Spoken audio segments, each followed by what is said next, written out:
Lecture number 60 मैं देख लेता 63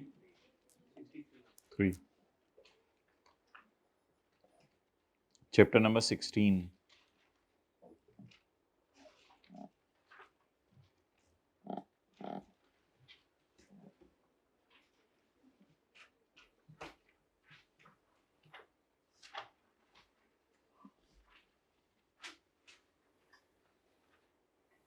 पेज 447 आपके डॉक्यूमेंट्स मंगवाए जाएंगे। इसके बाद आपका ऑडिट होगा, इलेक्ट्रॉनिकली भी हो सकता है।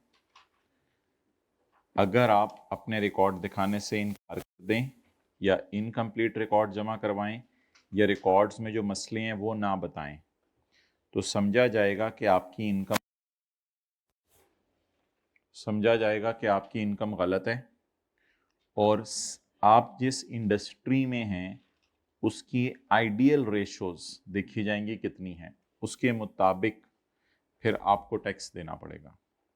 यानी कि अगर आप जिस इलाके में हैं उस इलाके में दुकानदार आपसे मिलते जुलते 20-30 मिलियन कमा लेते हैं तो यही समझा जाएगा आपने भी इतना ही कमाया। ऑडिट मुकम्मल होने के बाद ऑडिट रिपोर्ट दी जाएगी। कमिश्नर ने मुनासिब समझा तो अमेंड कर देगा असेसमेंट।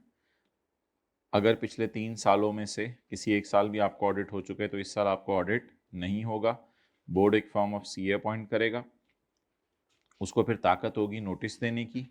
अगर आप रिकॉर्ड दिखाने से इनकार कर दें तो आपकी होगी बेस्ट जजमेंट असेसमेंट, लेकिन जो आपके बारे में कमिश्नर ने सोचा हुआ था अब उसका कोई लीगल असर नहीं होगा। कमिश्नर की पावर जो इस सेक्शन ने उसको दी है ऑडिट करने की, ये बोर्ड की पावर से अलग है। अम्मी की पावर अब्बू की पावर से अलग है।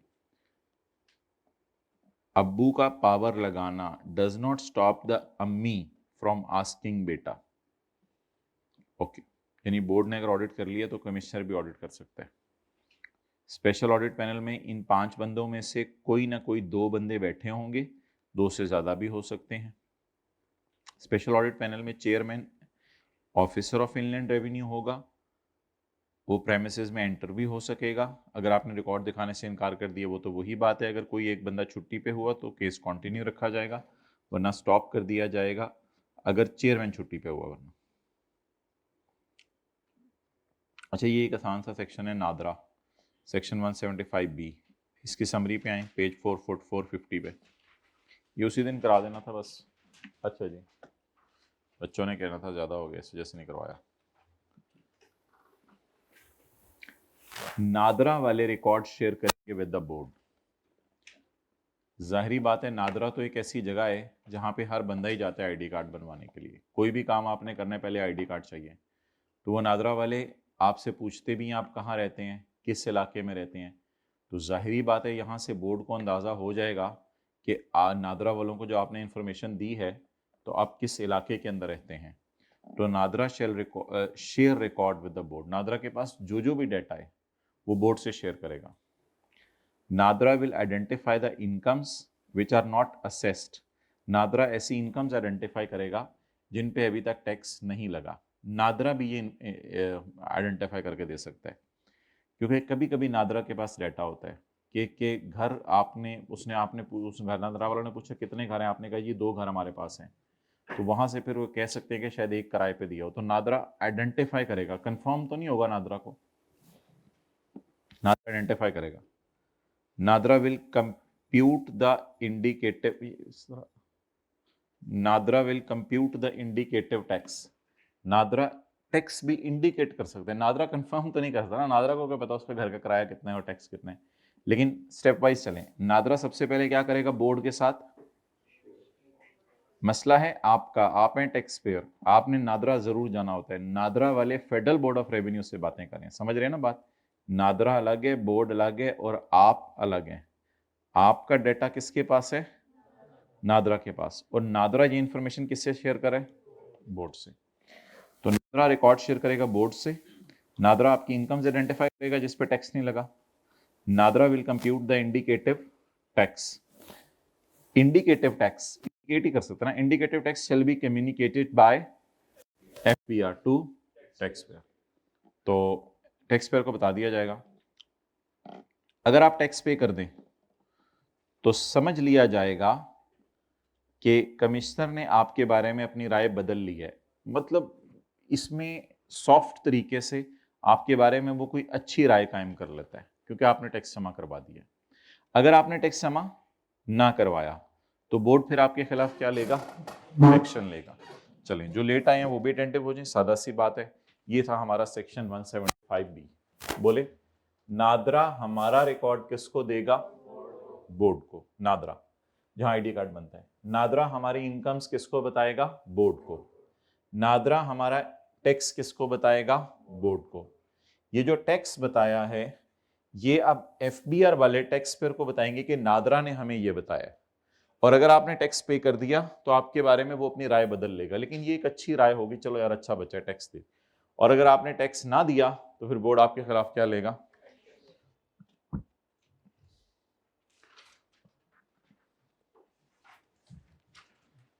पहला पॉइंट हमने क्या पढ़ा था? NADRA shall share its record, अपने रिकॉर्ड एंड इंफॉर्मेशन किसके साथ? With the board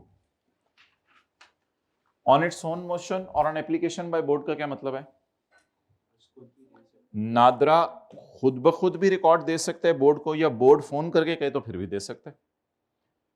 share its records and information with the board for broadening the tax base. Broadening tax base का मतलब लिखें ताकि ज्यादा लोग टैक्स के जाल में फंसे, ज्यादा लोग टैक्स के जाल में फंसे। For broadening of tax base.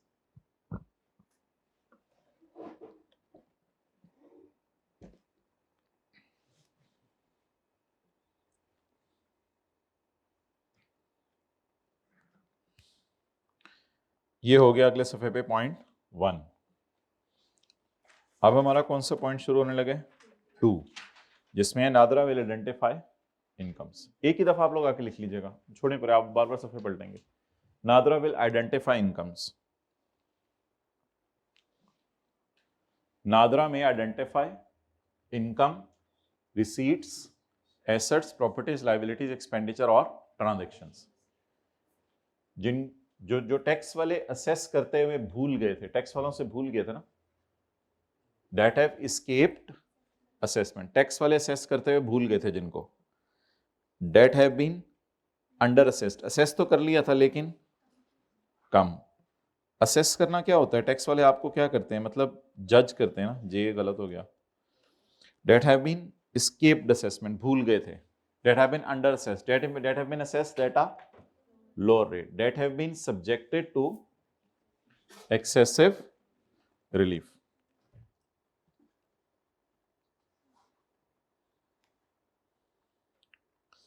जहां उन्होंने रिलीफ आपको जरूरत से ज्यादा दे दिया। और that have been misdeclared और misclassified under a particular head of income. तो नादरा ने बताई कितनी गलतियां पकड़ी? 5। नंबर 1, एफबीआर वालों ने गलती कर दी, असेसमेंट कम की, भूल गए, अंडर असेस की, या कम रेट लगाया, या ज्यादा फायदा दे दिया, या किसी इनकम को किसी हेड में मिस क्लासिफाई। लेकिन मेन बात वही चल रही है, नादरा में आइडेंटिफाई इनकम्स। पॉइंट 3 अगले सफे पे नहीं हमने लिखा हुआ। The board may use the information. Board फिर इस इंफॉर्मेशन को क्या करेगा? यूज। किसने दी है? नादरा ने। किसको? बोर्ड को। किसके लिए? टैक्स पेयर के लिए। तो NADRA, the board may use the information communicated to it by, यानी कि नादरा ने शिकायत लगाई है बोर्ड को, ये बातें हो रही हैं। And forward such information to an income tax authority. अच्छा, बोर्ड तो खुद इनकम टैक्स अथॉरिटी है, तो board, the board may use information communicated by NADRA and board will forward such information to an income tax authority. Income tax authority का मतलब यहां पे फिर मिसाल के तौर पे आप समझ लो कमिश्नर है। बोर्ड फिर अपने कमिश्नर्स को बताएगा। Board will, and the board will forward such information to income tax authority.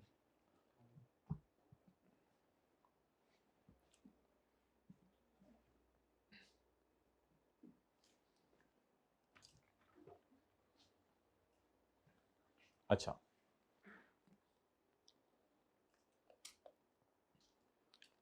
आप एक ही दफा लिख लीजिएगा। अब बोर्ड क्या कंप्यूट करेगा, नादरा क्या कंप्यूट करेगा, लेकिन वो इंडिकेटिव ही होता है, वो कोई कंफर्म तो नहीं होता। नादरा को क्या पता हमारा कितना टैक्स है। The NADRA may compute indicative tax and a liability of anyone using artificial intelligence और मैथमेटिकल और स्टैटिस्टिकल मॉडलिंग और एनी अदर मॉडर्न डिवाइस। और बस ये आएंगे आने वाले जमाने में कुछ चीजें ऐसी होते कुछ आ भी गई हो। 0.5 अब क्या करना था, ये जो टैक्स इंडिकेटिव बना है ये बता दिया जाएगा, एफबीआर टैक्स पेयर को बताएगा कि भाई तू फंस गया है। The indicative income and the indicative tax, ऐसे the indicative income and the indicative tax liability NADRA नहीं कंप्यूट की ना, ये तो पता है हमें।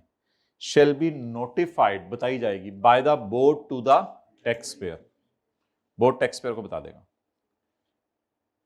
The person shall have the option to pay the amount, जो किसने डिटरमिन की है, नादरा ने। The person shall have the option to pay the determined amount on such terms conditions installments.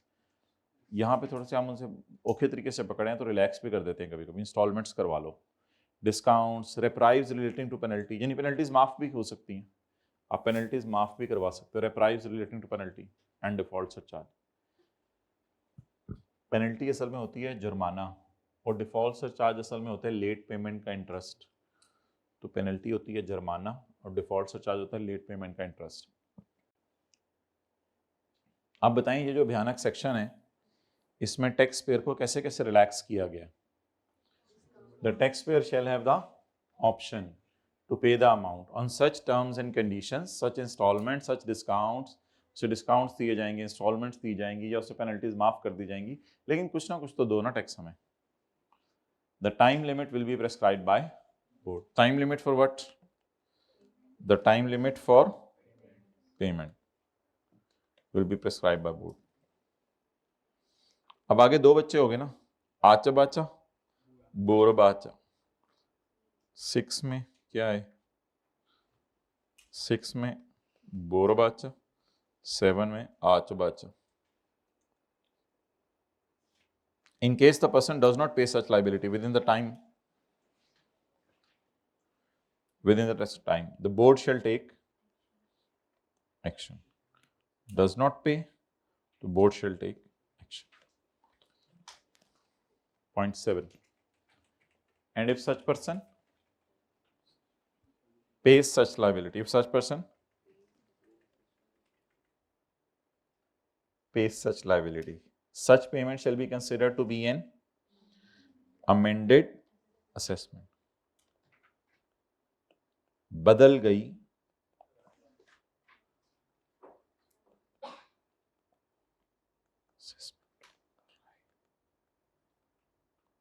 तो अब बदल गई राय आपकी, आपके बारे में उनकी। आगे काट दें ब्रैकेट वाला, इसी बंद कर दो ये वाला।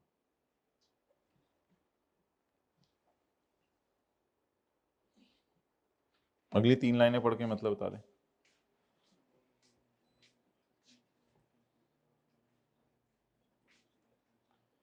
ये चीफ कमिश्नर ना कमिश्नर से थोड़ा बड़ा होता है, क्योंकि देखें लग भी चीफ रहा है। The board or the chief commissioner may with such conditions as you think fit. The board or chief commissioner may post an inland revenue officer, inland revenue officer. ये जो ऑफिसर्स होते हैं ना ये कमिश्नर के subordinates होते हैं, पहले भी आपको एक दफा बताया था। और चीफ कमिश्नर कमिश्नर का भी बाप है, बाप है। The board of chief commissioner may post an inland revenue officer to the business premises of any person. Oh, to monitor production, sale of good, rendering of service, unsold stock for determining tax liability under the board may post officer to business premises of any tax payer। बस ये बात highlight करके मतलब बताएं।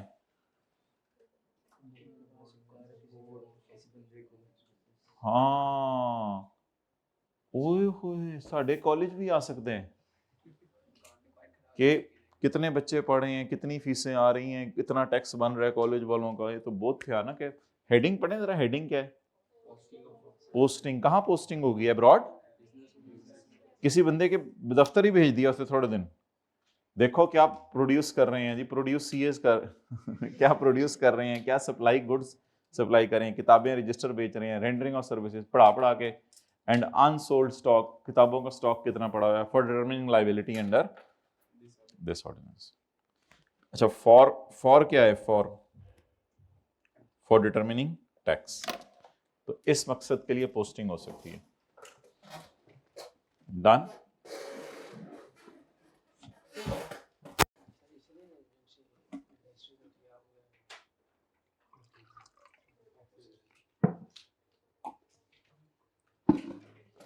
सबके case में तो नहीं होता। अच्छा मोहतरम, इधर तशरीफ ले आए। Chapter 3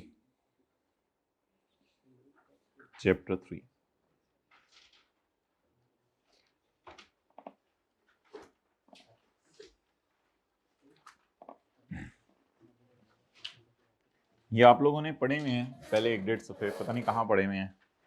cannon of equity, canon of certainty, canon of convenience, कहाँ पढ़े हुए हैं? तो टेक लगा लें वैसी चीज।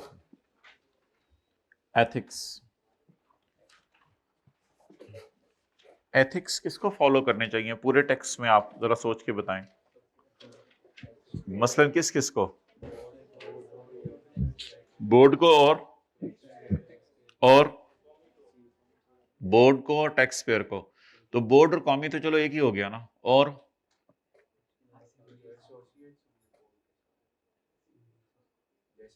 दो और रह गए हैं। एक्सेलेंट, ये किसने बोला है? टैक्स कंसल्टेंट, जो लोग टैक्स निकाल के दे रहे हैं, लोगों को, ठीक है। और सीए फर्म्स, वो टैक्स कंसल्टेंट हो जाएंगे। और गवर्नमेंट जो कानून बना रही है, याद रखिएगा, बोर्ड कानून नहीं बनाता, कानून कौन बनाती है? गवर्नमेंट बनाती है कानून। तो आप बताएं कि ये चैप्टर किन किन लोगों पे लगेगा? टैक्स लेजिस्लेटर, जो कानून बना रहे हैं, और किन पे लगेगा? Tax admin authorities. Tax admin authorities में कौन आएगा? एफबीआर। और किन पे लगेगा ये चैप्टर? Tax payer. लेकिन एक और बंदा भी बीच में लाए ना, टैक्स कंसल्टेंट। इसके अलावा इसको साइड पे लिख लेते हैं, टैक्स कंसल्टेंट। टैक्स कंसल्टेंट क्या करता होगा? नहीं, शादी तो नहीं करवाता होगा, मतलब इसका रिकॉर्ड अपने पास लेता होगा और फिर जाके एफबीआर को जमा करा देता होगा। Middle man, tax consultant. They may be CA, may be a lawyer। ये टैक्स कंसल्टेंट होते हैं जो टैक्स निकाल के देते हैं।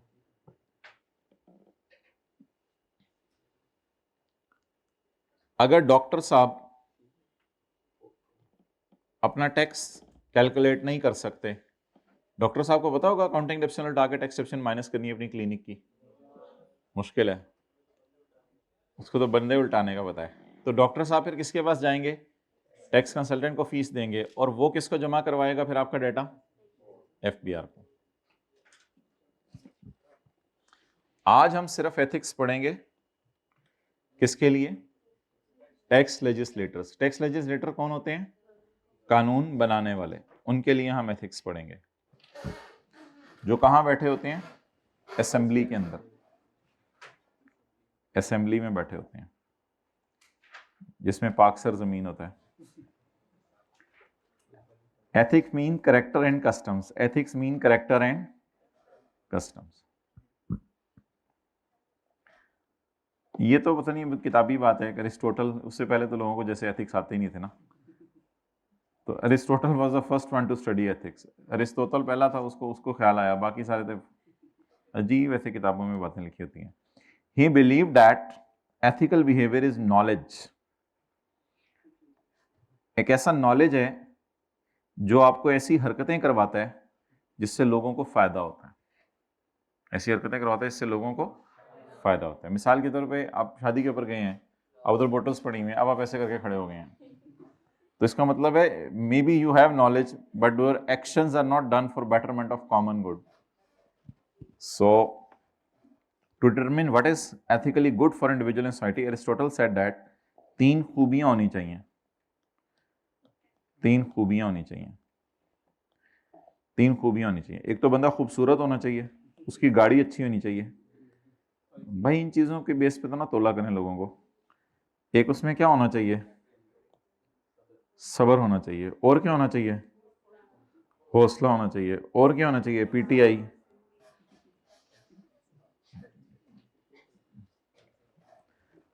अच्छा, इससे पहले तो शायद लोगों को ये चीजें पता ही नहीं थी। Aristotle said it is necessary to possess 3 खूबियां ऑफ विजडम। पूछी नहीं कभी आई, कि आपने पूछ लेनी चाहिए वैसे कि 3 खूबियां क्या होनी चाहिए। अच्छा, लेजिस्लेटिव ऑफिस, लेजिस्लेटिव इस MNAs, prime minister etcetera, legislative office is a public का एतमाद। ये तो बहुत बड़ी जिम्मेदारी है, लोगों ने आप पर एतमाद किया होता है। Legislative office is a public का एतमाद इन एवरी एफर्ट फॉर जाती गेन, एवरी एफर्ट फॉर जाती gain of MNA, MPA etcetera through official conduct is a violation of that एतमाद। तो MNAs अगर अपनी जात को सामने करते हुए कानून बनाएं कि मेरे गांव में फला इनकम पे टैक्स माफ है, ये इस तरह की कोई हरकतें करवाएं, तो वो फिर जो है, वो जो हमने उनके ऊपर एतमाद किया था, उस एतमाद को क्या पहुंचा दी गई है, ठेस। ओके। पाकिस्तान का आइन, जिसे आपने कभी सुने 73 के आइन की रोशनी में? कहां सुने 73 के आइन की रोशनी में? मुतालिया पाकिस्तान। 73 के आइन की रोशनी में पाकिस्तान का आइन चाहता है कि कानून बनाने वाले, लेजिस्लेटर कौन होते हैं, कानून दान। क्या होते हैं, दान। और किस किस चीज के साथ दान लगता है, मच्छरदानी, साबुनदानी, सियासतदान, वेल डन, और गुलदान। ये शायद वो वाला दान नहीं, अच्छा ओके। और साइंसदान, ठीक है, 5 मिनट चलिए। नहीं, to constitute requires the legislator. Legislator को क्या चाहिए, to make a code of ethics. कानून बनाने वाले को चाहिए, requires the legislator to make a code of ethics, जो प्रोहिबिट करे conflict between the public duty and private interest. Public duty क्या है, हुकूमत की, लोगों की खदमत। और प्राइवेट इंटरेस्ट क्या है, MNA का घर अच्छा बन जाए, MNA का घर, MNA का इलाका खूबसूरत, सारी सड़कें उधर ही बन रही हूं, तो ये तो प्राइवेट इंटरेस्ट है लोगों का। तो to make a conduct of ethics that prohibit the conflict, इख्तलाफ between public duty and private interest of members of legislature, MNAs, MPs, prime minister.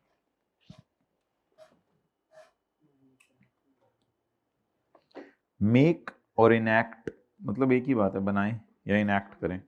A code of ethics for all officials, for all officials and employees of state, all officials and employees of state, MNAs, MPAs, commissioner even, and its political sub division. और सियासत की base पे अगर इलाके अलग हुए हैं तो उनके लिए कोड ऑफ एथिक्स बनाए।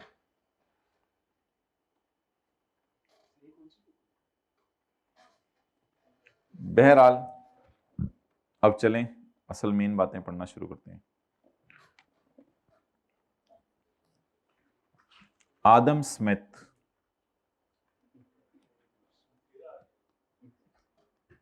पहले कहां छोड़ के आए थे आप? आदम स्मिथ ने मेन असूल बनाए थे टैक्स के, जिसको उसने अपनी किताब कोमो के पैसे लेके भाग जाओ, कोमो के पैसे में उसने जो है वो लिखा था। उसकी मशहूर हो गई थी किताब जगह जगह, तुमने पढ़ी है कोमो के पैसे, कोमो के पैसे। कोमो के पैसे में उसने ओरिजिनल कैनन्स बनाए। ये कैनन थे 4। जब बाबा जी चले गए दुनिया से तो आए इनके शागिर्द, शागिर्दों ने कहा बाबा जी 5 कैनन भूल गए। शागिर्द अगर ये स्प्रिंग स्पुंग ना मारते तो हम भी 4 कैनन पे ही गुजारा कर रहे होते अभी तक। तो शागिर्दों ने कहा कि कम से कम 8-9 कैनन तो होने चाहिए, तो ये शागिर्दों की तरफ से 5 कैनन और डाले गए हैं, बड़े आसान से सारे। मेरे ख्याल से बाबा जी से शुरू करते हैं जिन्होंने मेन बनाया, उनके बाद शागिर्दों को नई नई चीजें जहन में आई। Canons of taxation are the basic principles to run a good tax system. Adam Smith was the first Babaji to develop a list. Later on, उसके शतुंगड़े भी आए। These canons help tax कानून बनाने वाले in constitute good tax system. अच्छा कानून बनाने के लिए कानूनदान को ये सारी चीजें ध्यान रखनी चाहिए, फिर वो अच्छा कानून बना सकेगा। तो कानूनदान को इन सारी चीजों का ध्यान रखना चाहिए। चलें जी, ये आसान से हैं, आपने मिसालें मुझे खुद देते रहने। Canon of equity, this principle says that a person who earns more should pay more. मिसाल दें जी, टेबल 1 और 2, मिसालें साथ साथ लिखते जाएं। A person who earns more should pay more to the government as compared to a person who earns less. इसकी वजह से the person earning more should pay the tax at higher rate as compared to a person who is earning income less. It is one of the fundamental concepts to bring the social equality and equal distribution of paise in the country. Canon of certainty. Private company के shares का बेचना कहां जाता है? Capital gain में। चलें, good. Basic salary कहां जाती है? इनकम फ्रॉम सैलरी में। ठीक है। जो हमारे टेबल है नॉर्मल वाले, वो स्लैब रेट्स हैं या फिक्स रेट हैं? जो नॉर्मल टेबल हैं स्लैब रेट्स हैं। चलें ठीक है, स्लैब रेट्स हैं, मतलब स्लैब्स बने हुए ना, कम वाला। अच्छा, अगली चीज मुझे ये बताएं कि सैलरी के चैप्टर में खर्चे माइनस करने की इजाजत है या नहीं है? नहीं है, सैलरी के चैप्टर में डिडक्शंस अलाउड नहीं है। प्रॉपर्टी के चैप्टर में रिपेयर माइनस होनी है या रिपेयर अलाउंस? मेरे ख्याल से तो चीजें बहुत सर्टन है हमारे लॉ में। ये था कैनन ऑफ, कोई डाउट तो नहीं है, कोई डाउट तो नहीं है हमें चीजों में, वो तो हमें समझना है तो और बात है, मतलब लॉ में तो हमारे सर्टेनिटी है ना चीजों में। तो the tax that a tax payer is going to pay should be very certain. जो टैक्स आप पे करने जा रहे हैं वो क्या होना चाहिए, यकीनी या गैर यकीनी? Everything should be made clear and simple for the taxpayer. Ensure that taxpayer should have full knowledge about the amount of tax payment. पूरा knowledge हो। Mode of payment, आमतौर पे ये नेशनल बैंक में डिपॉजिट होता है। Mode of payment, due date Pakistan में 30 सितंबर होती है, यानी जून तक आपने जो कमाया है उस पर आपने टैक्स देना होता है 30 सितंबर तक। If this canon does not exist, it leads to tax evasion. Another aspect of certainty is government is also certain. आप खाली certain ना हो। ये देखें दोनों के अंदर क्या फर्क था। Tax that a person is going to pay should be certain और government is also certain. government को भी certain होना चाहिए क्या मैंने क्या करना है regarding the amount it will collect from tax. Ji convenience पढ़ लें।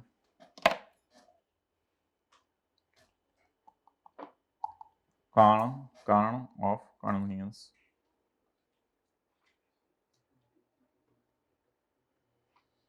अच्छा इससे अब वो खाने वाले जो है उनकी तरफ मूव करें। अच्छा बताएं भाई।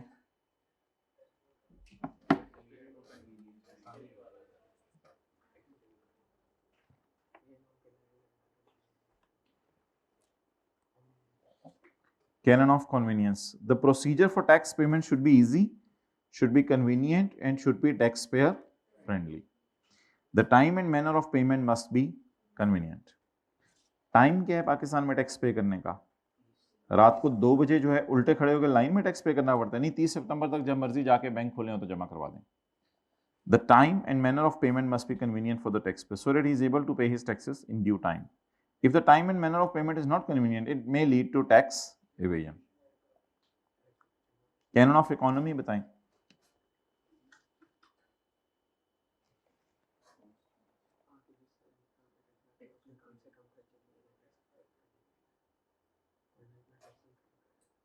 मिसाल के तौर पे किसी रिमोट एरिया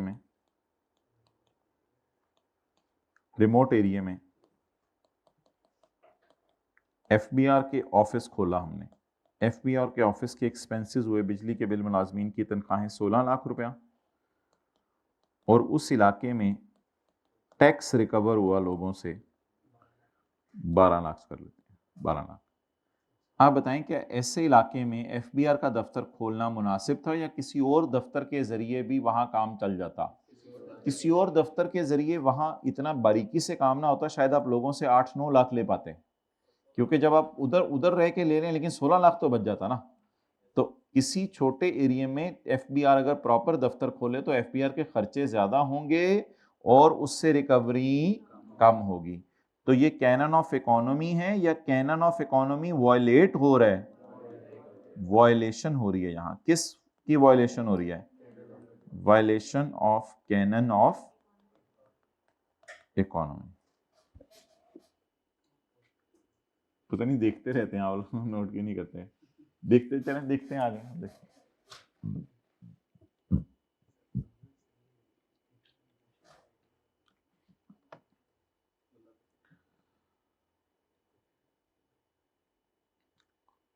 खुद लेके आते हैं जानवर या अब्बू जाते हैं?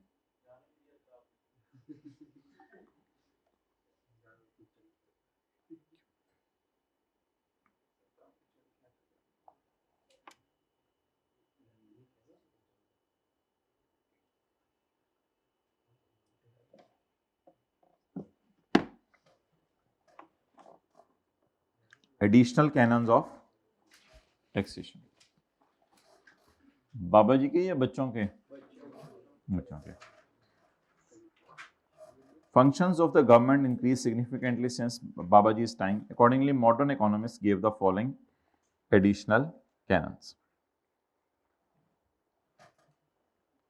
Canon of productivity. Canon of productivity.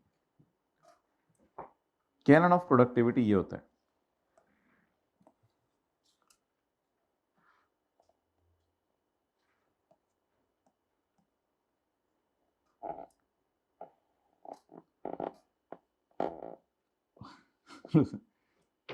रोजाना बच्चे को चपेड़े मारनी पड़े या एक दो ही ऐसी पड़ जाए कि 2-3 साल निकल जाएं? समझ गए ना बात को? तो फिर ये क्या होगा? Canon of productivity. प्रोडक्टिविटी। और रोजाना ही चपेड़े मार रहे हो तो बच्चे के सामने भी खुआर हो जाना है और बच्चे को फर्क भी नहीं पड़ना, उन्हें आदी हो जाना। तो कैनन ऑफ प्रोडक्टिविटी यानी आप ऐसा करें कि 7 कानून बनाकर, 7 लॉज बनाकर आप 200 अरब रुपया इकट्ठा कर लें। 200 अरब रुपया, बजाय कि आप मुल्क में 21 कानून बनाएं, जूते पहनने पे कानून, मास्क पहनने पे कानून, इसके मुल्क में 21 कानून बनाएं और पैसा इकट्ठा करें 203 अरब रुपया। हल्का फुल्का ज्यादा तो इकट्ठा हो गया, लेकिन लोग क्या हैं? परेशान हैं, लोग परेशान हैं। तो ये जो कैनन है, अब क्या हो रहा है? प्रोडक्टिविटी वायलेट हो रहा है यहां पे। क्यों वायलेट हो रहा है या कंप्लाई हो रहा है? वायलेट कैसे हो रहा है ये जरा देखिएगा। मतलब मुझे इस तरह नहीं लाइन लगाना चाहिए था, ये ज्यादा प्रोडक्टिव है, इस तरह लिखना चाहिए था। ये प्रोडक्टिव है और ये नॉन प्रोडक्टिव, एक तरह का नॉन प्रोडक्टिव। लेकिन अगर इससे कंपेयर करूं, कंपेयर करने में देखते हैं, मैं भी देख लेता, मैं इधर से देख लेता हूं।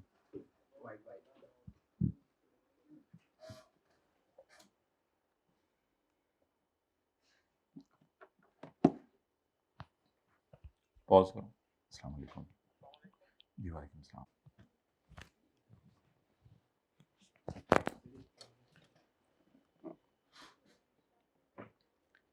It says that there should be fewer taxes, fewer with larger revenue, rather than more taxes with lesser revenue. जिसको ये मिसाल तंग कर रही है वो इसको बेशक जो है वो 204 अरब कर ले, ताकि मिसाल बिल्कुल ही सेम हो जाए, मतलब जिस तरह उसने अल्फाज लिखे हुए हैं. It is better to impose only those taxes. ऐसी चपेड़ें इंट्रोड्यूस करें that able to produce larger return, जिसके लॉन्ग लास्टिंग असरात हों. ये हल्की फुल्की जो चलते चलते मार देते हैं, इससे तो बच्चे भी अच्छा आज तो अम्मी शुगर लगा रही हैं. मोर टैक्सेस, मोर चपेड़ें tend to create a panic. तो पूरे घर में पैनिक ही क्रिएट हुआ होता है, हर एक घंटे बाद चपेड़ पर या एक ही वाले लाओ पूरा हफ्ता लंघ जाए. ऐसे नहीं करना होता. हाँ, कैनन ऑफ इलास्टिसिटी, पता नहीं क्या क्या बोलते रहते हो. Canon of elasticity. टैक्सेस क्या होने चाहिए? इलास्टिक. टैक्सेस क्या होने चाहिए? इलास्टिक. डिविडेंड का टैक्स रेट किसी जमाने में 10% था, फिर हो गया 12.5%, और आजकल कितना है?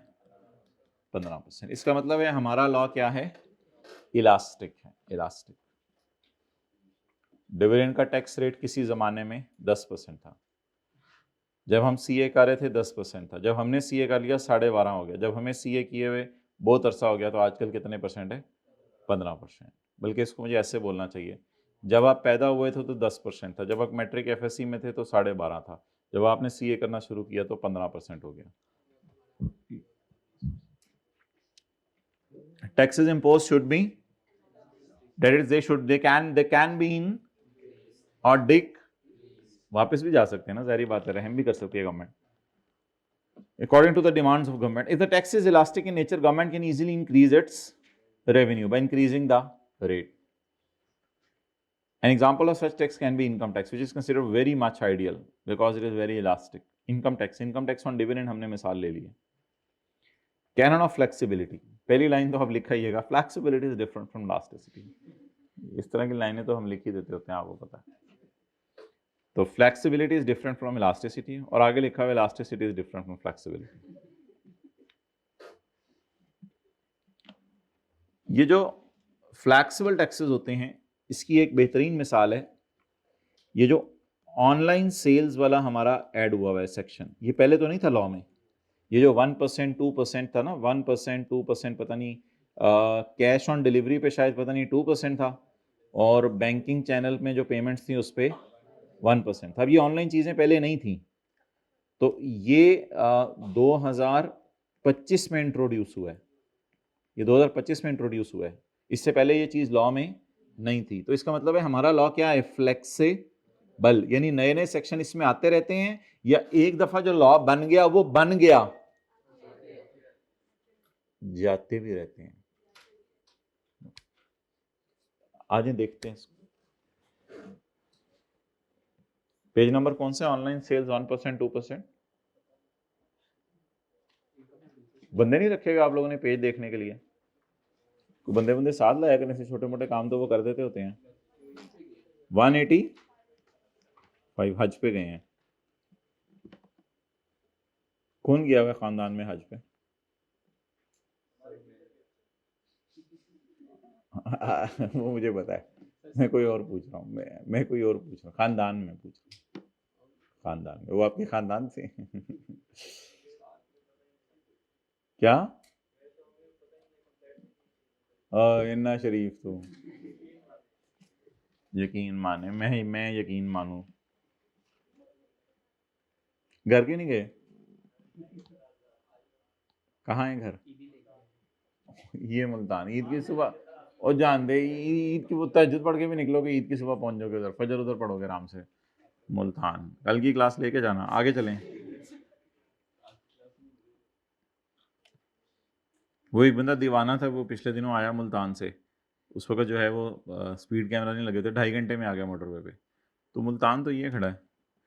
कैनन ऑफ फ्लेक्सिबिलिटी, 4 घंटे लग जाएंगे आपको. Canon of flexibility.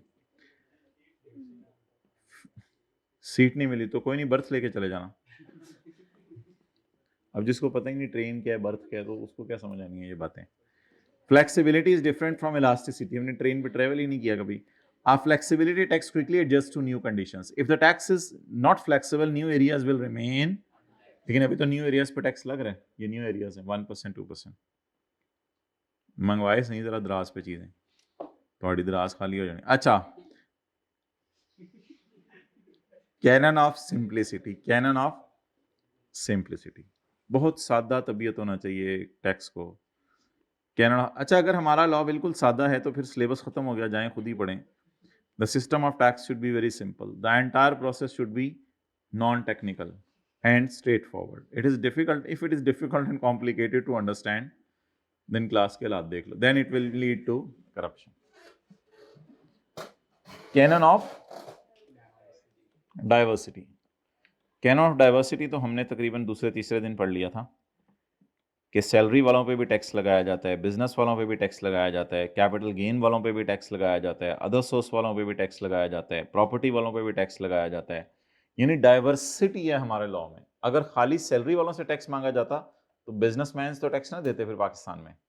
तो हमारा लॉ तो बहुत डाइवर्सिफाइड है। और कभी कभी अगर डायरेक्ट टैक्सेस से गुजारा नहीं चल रहा होता तो इनडायरेक्ट टैक्सेस भी लग जाते हैं, जैसे सेल्स टैक्स वगैरह। It says that government should collect tax from different sources rather than relying on single source. ये different sources आपको बता दिए हमने। If government relies on a single source, if government relies on a single source, it can be harmful for economy. Therefore, government introduce both direct and indirect taxes. इसलिए government direct taxes भी introduce करती है और indirect taxes भी introduce करती है। Okay, थोड़ा सा जरा जंप करके आ जाएं, ये इंशाल्लाह कल पढ़ेंगे हम। ये जो हैं टैक्स पेयर्स वाले, ये आए एथिक्स फॉर टैक्स एडमिनिस्ट्रेटर्स। ये कौन लोग होते हैं टैक्स एडमिनिस्ट्रेटर्स? बस जब 7-8 मिनट हो गए तो मुझे बता दीजिएगा बस, और पढ़ना बंद कर देंगे, फिर न्यूमेरिकल करते हैं कोई। The tax administration is not responsible for tax policy. ये क्या मतलब है? एफबीआर वाले इन्होंने टैक्स पॉलिसी नहीं बनानी। टैक्स पॉलिसी तो ये नहीं बनाएंगे ना एफबीआर वाले, टैक्स पॉलिसी तो कौन बनाएगा? गवर्नमेंट। तो फिर ये लोग क्या करेंगे? ये डील करेंगे करंट टैक्स सिस्टम को, इंप्लीमेंट करेंगे। FBR is the main admin authority under the law. During administration FBR itself और through its staff, commissioner, officer, the following powers. FBR की क्या क्या पावर्स हैं बोले? पावर टू उखाड़ विकेट, विकेट उखाड़ सकता है हमारी आके? नहीं। पावर टू उतार ऐनक, चलते चलते हमारी ऐनक उतार सकता है? नहीं। फिर क्या? पावर टू कलेक्ट रेवेन्यू, हमारे से पैसे इकट्ठे कर सकते हैं। Power to change the method of cash से एक्रूअल, एक्रूअल से cash. Power to make assessment of tax, हमारा टैक्स असेस कर सकता है। Power to attach bank account. Attach bank account का क्या मतलब है? यानी कि स्टॉप हो जाएगा ना, फिर आप बैंक अकाउंट से पेमेंट नहीं कर सकेंगे। And power to seize property, कब्जा कर लेगा हमारी प्रॉपर्टी में। तो ये किसके पास पावर्स हैं? एफबीआर के पास। Tax authorities can use the above powers, ये लोग यूज करते हैं ऊपर वाली पावर्स को, मिस यूज करते हैं। टैक्स अथॉरिटीज, अच्छा कैन, मैंने कहा शायद लिखा हुआ है हमेशा। The tax authorities can miss use the above powers which can result in following against the tax payer. अगर उन्होंने मिस यूज की तो आपकी प्रॉपर्टी का भी नुकसान हो सकता है और आप जेल में भी जा सकते हैं। इस जाहिर बात है, अगर उन्होंने अपनी पावर्स मिस यूज की तो आपको जेल में डाल देंगे, कहेंगे टैक्स दो। आप कहेंगे मेरा तो टैक्स बनता नहीं, चल चल चल अंदर चल, बात से देखते हैं। तो ठीक है, अगर वो पावर्स मिस यूज करें तो आपको जेल में भी डालते हैं मिस यूज करते हुए। अगर वो मिस यूज करें तो आपकी प्रॉपर्टीज को भी नुकसान पहुंचा सकते हैं। लेकिन अगर यूज करें तो फिर तो बिला वजह आपको जेल में नहीं डालेंगे। So above powers if wrongly use can result of loss of fundamental human right. अगर मिस यूज करें तो फिर कोई नहीं। So there is a need for ethics. इतनी लंबी तमहीद बांध के एंड पे हम इस नतीजे पे पहुंचे कि इनके लिए भी किसकी जरूरत है। So there is a need for ethics for FBR. अच्छा, सो डेट चीजें फेयरली और ट्रांसपेरेंसी से मूव हो सकें। जाहिद एक टेक्सटाइल यूनिट रन कर रहे और उसका टैक्स बनता है 50 लाख रुपए। His bank account balance is 10 million, और बैंक में ऑलरेडी 10 मिलियन पड़ा है, अब दे तो सकता है 5 million. However he has to fulfil his export orders, लेकिन ये 10 मिलियन उसके पास पड़ा हुआ है, उसने उससे रॉ मटेरियल खरीद के बाहर के मुल्क में चीजें एक्सपोर्ट करनी है। In case he fails to fulfil his orders he would lose his customers, अगर वो बाहर चीजें नहीं बेचता तो कस्टमर्स कहीं और चले जाएंगे, किसी और मुल्क से चीजें ले लेंगे। Considering the present critical financial position, Zahid believes that tax recovery proceedings by recovery from tax recovery proceedings by FBR by recovery from bank account, बंदा तो लिखे ना बीच में कौन है, टैक्स रिकवरी प्रोसीडिंग्स कौन करता है हमारे खिलाफ, FBR. Tax recovery proceedings by FBR by recovery from bank account would cause an irreparable loss. वो लोग लेके तो चले जाएंगे हमारा 5 मिलियन बैंक को सीज करके, लेकिन होगा क्या, पीछे बच जाएगा 5, जो 5 बचेगा जब मैं रॉ मटेरियल खरीद के बाहर बेचूंगा, कहेगा यार आधा सामान तो नहीं भेजा, आधा नहीं भेजा, चल जा आइंदा तेरे से नहीं मंगवाऊंगा। इसके कॉन्सिक्वेंसेज होंगे, उसका बिजनेस हो जाएगा बंद। जब बिजनेस बंद हो जाएगा तो फ्यूचर में टैक्स देना था वो भी नहीं दे सकेगा। तो एफबीआर वालों को कहा जा रहा है थोड़ा सा हाथ होला रखो, थोड़ा सा छुरी तले साल हो, हल्का फुल्का उसके साथ गुजारा चला लो। 5 मिलियन है, 1-2 मिलियन ले लो आप लोग, बाकी अगले साल ले लेना, उसको थोड़ा सा फ्लरिश हो लेने दो बिजनेस। असूली तौर पे वैसे ऐसा होता नहीं है, एफबीआर वाले इतने अच्छे नहीं है, वो जो बन गया तो वो मांगते हैं आपसे टैक्स, लेकिन वो कह रहे हैं कि यार ये लुट तो नहीं चाहिए तुम लोगों ने। So he files a request to FBR for allowing him to pay the tax in, इनकार नहीं कर रहा, कहते हैं मैं दे दूंगा, लेकिन मुझे एक्सपोर्ट ऑर्डर पूरे करके कुछ कमा तो लेने दो और तुम्हें भी टैक्स दे दूंगा। FBR staff has the power to allow him a relief, FBR वाले उसको रिलीफ दे सकते हैं, या recover this tax directly from his, या फिर जुल्म करें, माफ किया जाए या मार दिया जाए। तो इनके पास दोनों ऑप्शंस हैं, recover this tax, oh, relief, वाह, ये बस अलीफ और वाह की गेम है, आगे पीछे होता है सब। तो एफबीआर वाले वाह भी कर सकते हैं, रिलीफ भी दे सकते हैं उसको, या ओह, उस बेचारे का नुकसान भी कर सकते हैं। जस्टिस एंड इक्विटी की ये डिमांड है that this request should be entertained. कौन सी रिक्वेस्ट की है उसने, रिक्वेस्ट तो जरा हाईलाइट कर दें, रिक्वेस्ट तो जरा हाईलाइट कर दें, रिक्वेस्ट उसने किस चीज की है, इंस्टॉलमेंट्स की। Justice and equity demands that his request should B entertained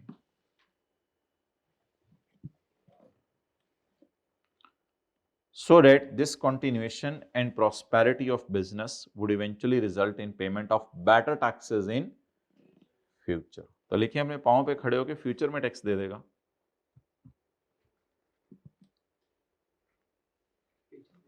अपने पांव पे खड़े होकर कब टैक्स दे देगा, फ्यूचर में।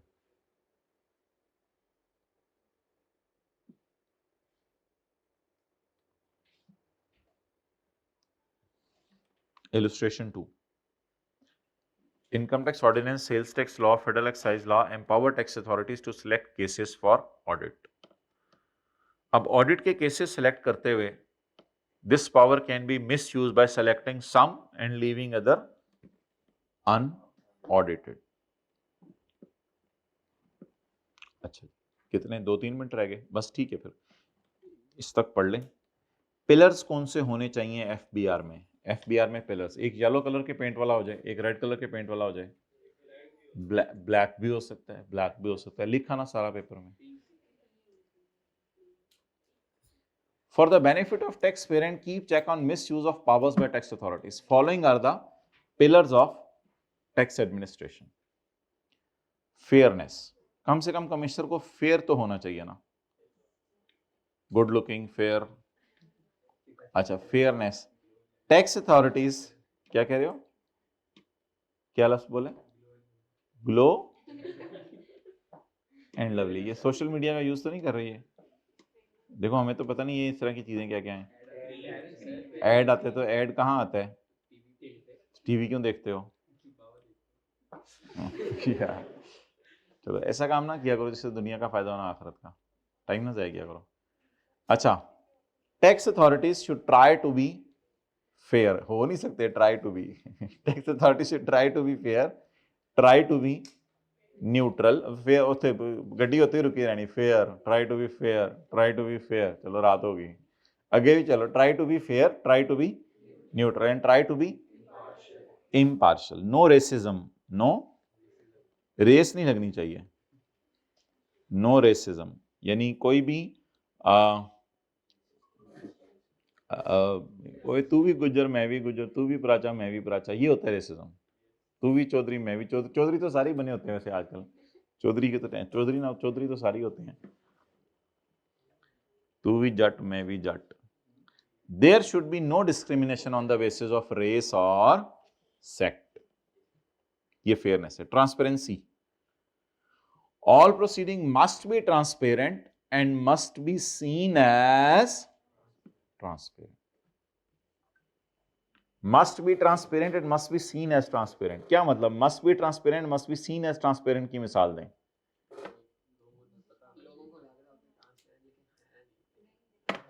मिसाल दें ना मिसाल दें आप छोटे भाई का मोबाइल लेके अम्मी को दिखाना चाह रहे हैं वो ट्रांसपेरेंट है शरीफ है बहुत शरीफ है आपसे भी कुछ 10 साथ आगे है बहुत शरीफ है वो लेकिन वो दिखा नहीं रहा फिर भी तो है तो ट्रांसपेरेंट क्योंकि आपका भाई और आपने उसकी तरबियत की हुई है तो ट्रांसपेरेंट अल्लाह का शुक्र है लेकिन must be seen as transparent फिर शो भी तो करो ना दिखा दे फिर नहीं दिखाना नहीं कहता है ये नहीं चक्कर रखे लेकिन है बड़ा वली अल्लाह फुल ट्रांसपेरेंट है उसका कोई मसला ही नहीं तो भाई खाली ट्रांसपेरेंट नहीं होना चाहिए must be seen as transparent तो देखने में भी ट्रांसपेरेंट नजर आना चाहिए ऐसे मौकों के ऊपर next accountability there must be a strong system of accountability for wrong doers wrong doers कौन हो सकते हैं कमिश्नर और हिज स्टाफ ये भी रॉन्ग डूअर्स हो सकते हैं नहीं टैक्स पे रॉन्ग डूअर हो वो तो इधर नहीं है ना अभी हम किसके लिए पिलर्स पढ़ रहे हैं एडमिनिस्ट्रेशन के लिए अब हर जगह हर शय तो ना ठोके ना मिल्क शेक पी रहे हो जरा चार भी एक बाइट लो मतलब हर जगह हर चीज से नहीं ठोकनी टैक्स पेयर कहां से आ गया यहाँ there must be strong system of wrong doers which should और फिर करप्शन नेपोटिज्म क्या होती है अकरबा परवरी नेपोटिज्म क्या होता है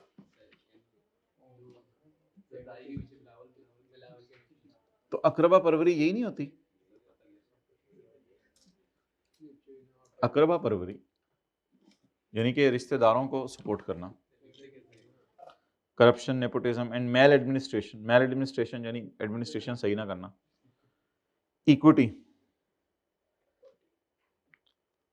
similarly situated taxpayer should be taxed in different way same way similarly situated taxpayer should be taxed in same way जाहिर बात है एक इलाके के टैक्स पेयर उनसे टैक्स लेने का एक ही तरीका होना चाहिए किसी को चंडे चपेड़े मार के टैक्स ले रहे हो किसी को चाय पिला के टैक्स ले रहे हो ये तो कोई तरीका नहीं full stop due care should be exercise to ensure that salaried is not tax more than business जाहिर बात है टेबल 2 भी यही इंश्योर करता है कि सैलरी वाले कम टैक्स दें और बिजनेस वाले ज्यादा administrators should not achieve their objectives in an irrational way डंडे छोटे लेके ना हर जगह फिर रहे हो इरेशनल वे से काम ना करें तो टैक्स एडमिनिस्ट्रेटर्स को कितनी चीज़ों का ध्यान रखना चाहिए 4 चीज़ों का निकालें चैप्टर 18 और निकालें वो होमवर्क वाला सवाल ओए व्हाट्सएप खुला है किसी का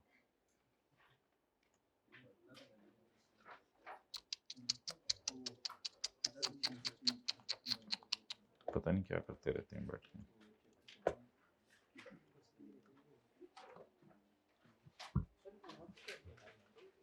होमवर्क का सवाल होमवर्क तो चैप्टर 13 का था वो तो अभी करवाने शुरू करने हैं पहले चैप्टर 18 में आए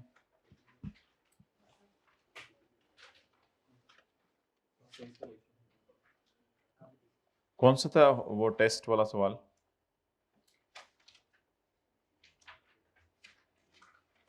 चैप्टर नंबर कौन सा 13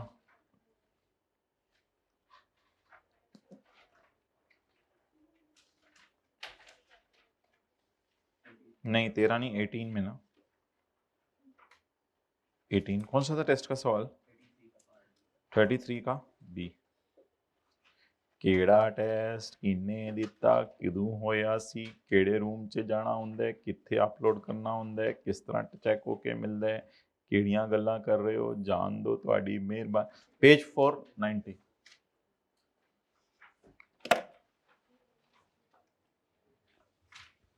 चलो जी, मरने से पहले इसका MBA मुकम्मल हो गया।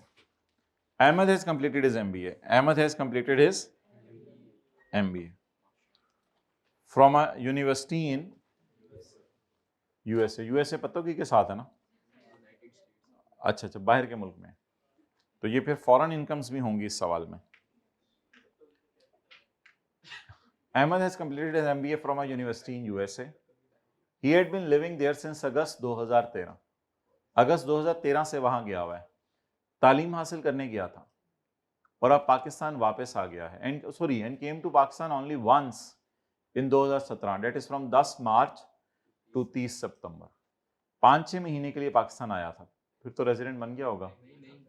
असल में मार्च अप्रैल मई जून भी 183 डेज से कम बनता है और जुलाई अगस्त सितंबर भी 183 डेज से कम बनता है। असल में पूरा स्टे नहीं गिनना होता ना, ईयर एंड का स्टे गिनना होता है। तो मार्च अप्रैल मई जून भी 183 डेज से कम है और जुलाई अगस्त सितंबर भी 183 डेज से कम है। तो इसका मतलब वो आके रेजिडेंट नहीं बना था। And then went back to USA to complete his MBA। अच्छा, MBA ही नहीं हो रहा, 2013 में शुरू किया था, MBA ही नहीं हो रहा। अलॉन्ग विद हिज स्टडी वो किसी रेस्टोरेंट के अंदर बर्तन धोता है जाके USA में, और नवंबर 19 तक धोता रहा टिल बर्तन, टिल नवंबर 2019। नवंबर 2019 बनते टैक्स ईयर 2020, नवंबर 19 बनते tax year 2020। He return to Pakistan यकम दिसंबर 19। नवंबर की रात को वो बर्तन धो रहा था और यकम दिसंबर को जो है मीनार पाकिस्तान पे मिला हमें। जाहिर बात है, ठीक है। ही रिटर्न टू पाकिस्तान ऑन यकम दिसंबर, और फिर इधर आके उसने ट्रेडिंग बिजनेस शुरू कर दिया, चीजें खरीद के बेचने का कारोबार। फ्रॉम यकम जनवरी 20, हमारे साल में उसने 6 महीने ये कारोबार किया। फ्रॉम यकम, चुप रहे ना, चुप रहे, यकम जनवरी 20। Income from salary, salary from restaurant in USA। ये सैलरी इसकी जो है ना, ये है जुलाई से नवंबर तक की, याद रखिएगा, ये जुलाई से, और पूरी सैलरी है बस जुलाई से नवंबर तक इसको 8,40,000 मिला है रेस्टोरेंट इन USA। ये तो वैसे ही आपको पता है, हाँ, हम बातें पढ़ते पढ़ते खुद ही जरा अंदाजा लगा लेते होते हैं चीज़ों का, क्योंकि अल्लाह का शुक्र है बड़े हो गए हैं हम। तो ये तो ऊपर वाली कहानी अगर हमें समझ आई है तो यहाँ जुलाई से नवंबर हम लिख सकते हैं, हमें क्या मसला। तो नवंबर तक वो रेस्टोरेंट में काम करता था, जुलाई से नवंबर। ये पर मंथ तो है नहीं कि इसको आपने जुलाई का 5 से मल्टीप्लाई करना है, तो मैंने तो वैसे ही बता दिया कि जुलाई से नवंबर उसने बाहर के मुल्क से कितना कमाया, 8,40,000। और शुक्र है ये अमाउंट पाक रुपीज में कन्वर्ट करके दे दिए, वरना और भी कुछ स्यापा होना था। आगे, इनकम फ्रॉम बिजनेस। तो सैलरी तो माय डियर हेडिंग थी बोल्ड में, तो सैलरी तो थी फॉरेन सोर्स, और इनकम फ्रॉम बिजनेस है Pakistan source. Income from business, revenue है 4 मिलियन, 40 लाख का रेवेन्यू कमाया, ये 6 महीने में कमाया। मान जे इसने कारोबार कब शुरू किया, 1 जनवरी 20 को। तो हमारा ईयर एंड कब हो गया, 6 महीने में ये रेवेन्यू कमाया, 6 महीने में ये कॉस्ट ऑफ सेल है, 6 महीने में ये सेलिंग एंड, और 6 महीने में ये डोनेशन है। ये इसकी टैक्सेबल इनकम है 16,20,000। नहीं, ये 5,90,000 इसकी डोनेशन पता नहीं बाहर के मुल्क में भी दी होगी, और कर करा के ये इसकी टैक्सेबल इनकम है। 10,30,000 का इसको क्या आ रहा है, लॉस आ रहा है।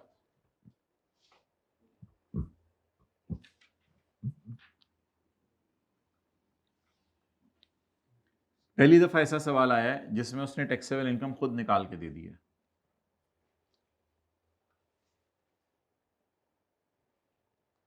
ये इसकी पाकिस्तान की इनकम्स हैं 16 लाख की, ये इसकी बाहर की इनकम्स हैं 5 लाख की, माइनस 16 लाख जमा 5 लाख, जवाब आ गया 10 लाख। आगे चलें, नोट ए,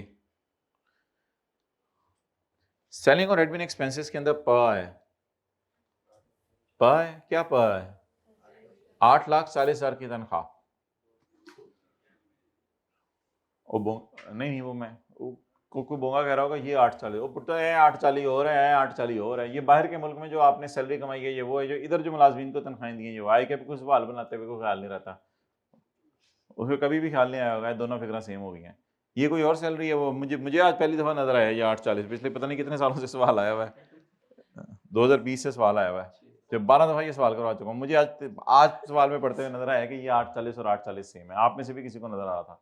लेकिन ये इसको क्या करना है, ये तो बाहर के मुल्क में मुझे बर्तन धो के तनख्वाह मिली है, और ये मैंने जो पाकिस्तान में बिजनेस शुरू किया हुआ है अपने मुलाजमीन को तनख्वाह दी है, तो ये 840,000 तो इसमें पड़ा हुआ है, इसमें सेलिंग में। Pay to employees equally in cash, दोनों को इक्वली तनख्वाह दी है इन कैश में, दोनों की तनख्वाह बराबर है।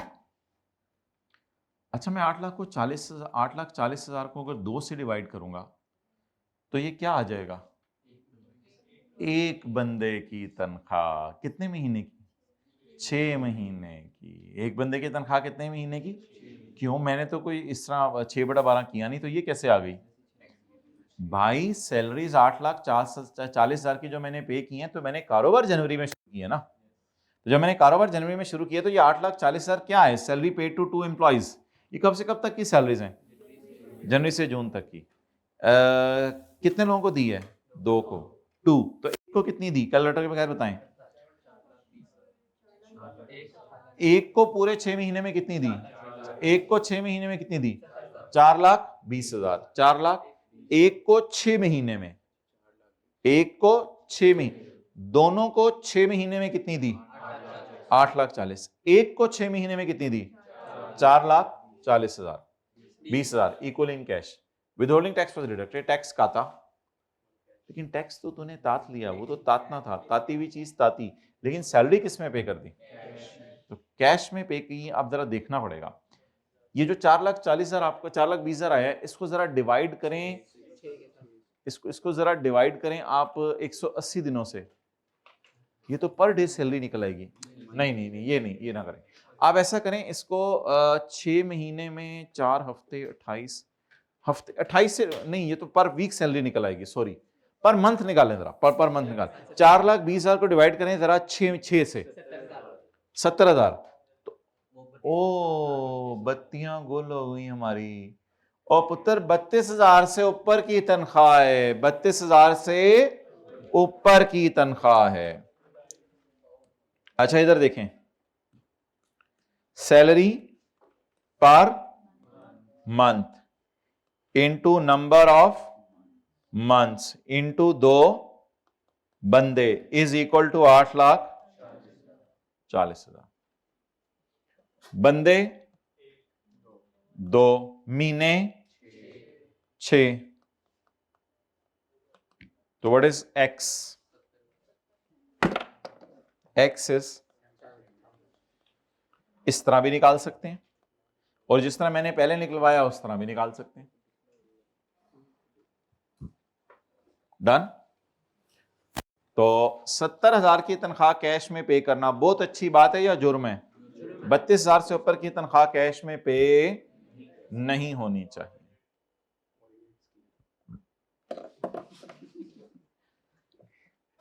आगे चलें,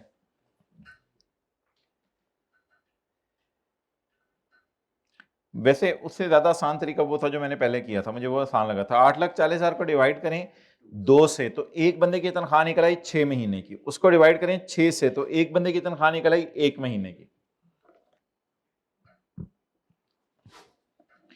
इस तरह ज्यादा अच्छा है। 8,40,000 divide by 2 is equal to 4 lakh divide by 6 is equal to 70,000। अब ये जुर्म हो गया, ये सैलरी में नहीं पड़ा होना चाहिए था, ये पड़ा होना चाहिए था, नहीं पड़ा होना चाहिए था, नहीं पड़ा होना चाहिए था।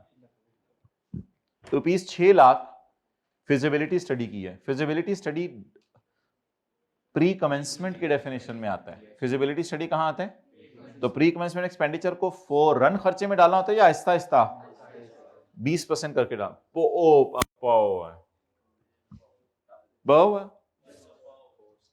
इसको नहीं पा होना चाहिए था। चलें आगे,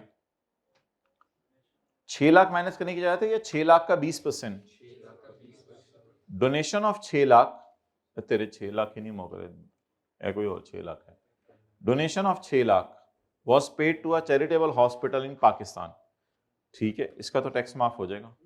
and ₹2.5 lakh was paid to a non profit organisation USA, भाई नॉन प्रॉफिट ऑर्गेनाइजेशन पाकिस्तान में होती तो टैक्स माफ होता, नॉन प्रॉफिट ऑर्गेनाइजेशन यूएसए में टैक्स माफ नहीं होगा सेक्शन 61 की रोशनी में, इस पे आपको टैक्स माफ नहीं होगा। रिक्वायर्ड अंडर द खलनाजी का ordinance comment on the above tax computation and give suggestions wherever required. Okay, चलें जी, कमेंट करना शुरू करें जी, कमेंट करना शुरू करें। कहां से शुरू करना है? पाकिस्तान इनकम से शुरू करना है, फॉरेन इनकम से शुरू करना है? फॉरेन से शुरू करना है, चलें फॉरेन से शुरू कर लें, फॉरेन पे कमेंट करें।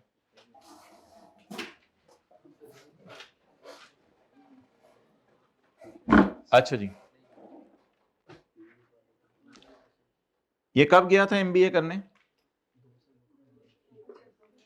टैक्स ईयर 2000, और बताएं ना ये कब गया था एमबीए करने? Tax year 2013। 13 वालों को बंदा चपेट मार के लेक्चर 1 लेके आओ, ईद की छुट्टियों में जरा लेक्चर 1 लीजिएगा। अगस्त 13 में गया था, तो टैक्स ईयर 2014 में गया था। तो टैक्स ईयर 2014 में ये बंदा क्या था, रेजिडेंट या नॉन रेजिडेंट? Non resident. क्यों? क्योंकि सिर्फ अगस्त के महीने, शायद अगस्त में तो बाहर चला गया, जुलाई में सिर्फ पाकिस्तान रहा था। अच्छा 2014, 2015, अच्छा फाइनली कब पाकिस्तान आया? गया कब था? अगस्त 13। गया कब था? अगस्त 13। फाइनली कब वापस आया? टिल नवंबर बाहर रहा, और वापस कब आ गया? 1 दिसंबर 19 को। बीच में वैसे आया है, लेकिन वो मैं जरा देख लेता हूं। अच्छा 14, 15, 16, 17, 18,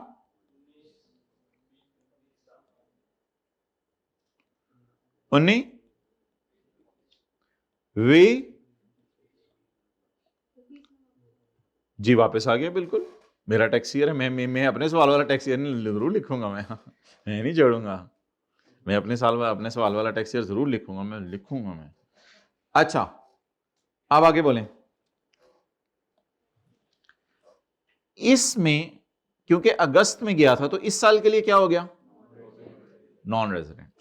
अच्छा उसके बाद फिर आया थोड़े अरसे के लिए, 10 मार्च 17 से लेके 30 जून 17 तक, ये तो नॉन रेजिडेंट ही रहेगा इस साल। उसके बाद जुलाई से सितंबर 17 बनता है 18, इसमें भी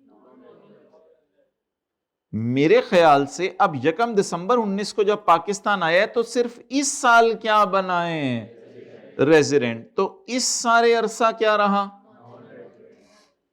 अब आपके जहनों में एक सवाल आएगा, देखें जहन में आ सकता है, जहन को मैं कुछ नहीं कर सकता, आपके जहन को आप खुद कुछ नहीं कर सकते अपने जहन को।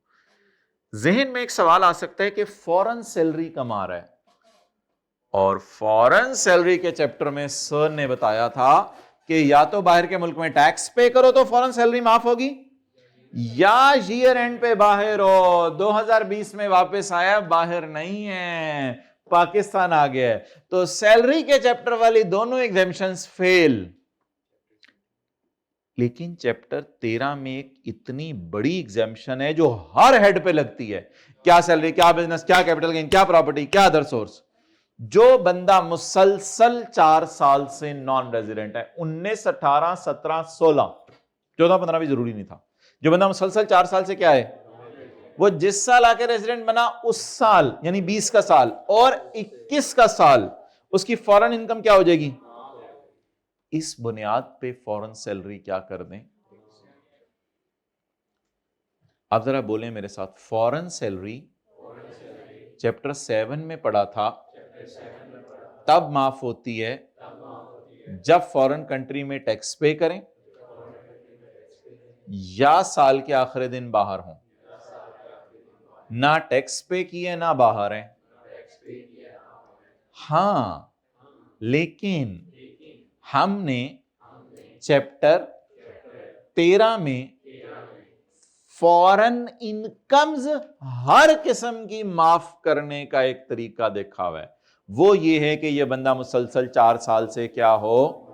तो जो बंदा मुसलसल 4 साल से नॉन रेजिडेंट है, वो बंदा जिस साल आकर रेजिडेंट बना उस साल, और उससे अगला 1 साल, इसकी फॉरेन इनकम क्या होगी, माफ होगी। तो लिखें, हेडिंग दें foreign source salary.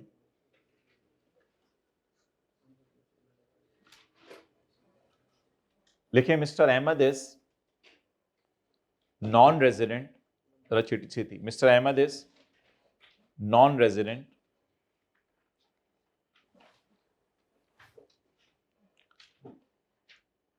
in preceding 4 tax years.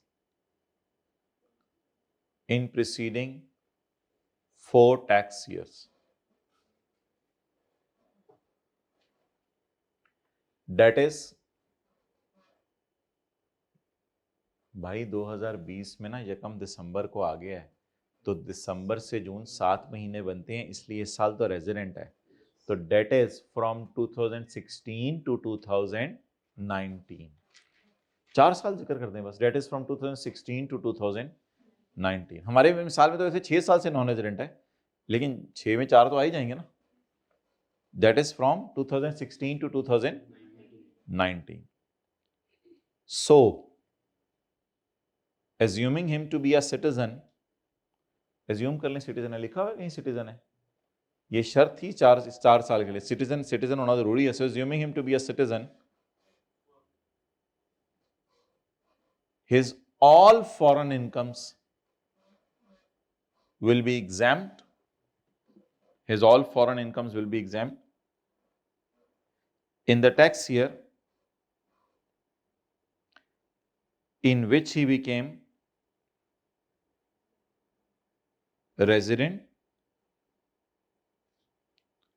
that is 2020, that is tax year 2020, that is tax year 2020, and in the following year, और उससे अगला साल, and in the following year, that is tax year 2021, that is tax year 2021. So his foreign salary from restaurant in USA, his foreign salary from restaurant in USA, from restaurant in USA is exempt from tax.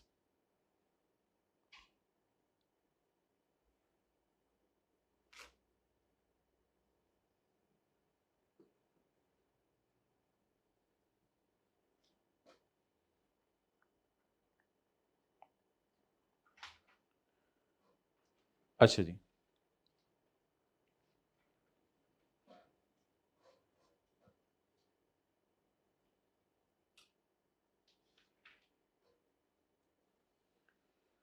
आगे चलें। क्या उसने मांगा हुआ है? Under the provision income tax ordinance, comment on the above computation.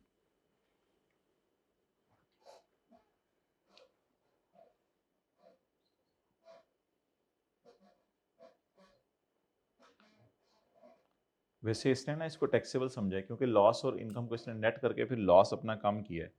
So he has considered is taxable but it is not taxable.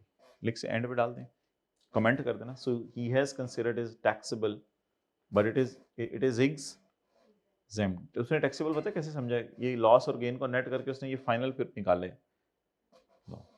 So he has considered is taxable but it is not. आगे चलें।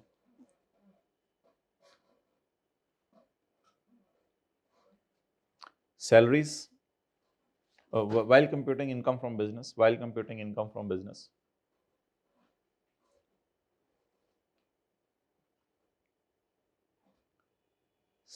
salaries are included in admin expenses. Include होगी नहीं है, comment करना है आप।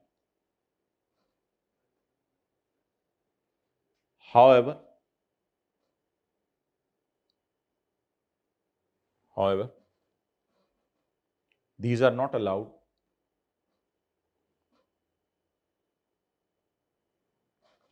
because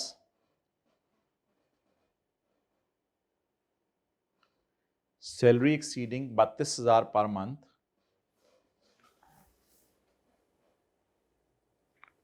should have been paid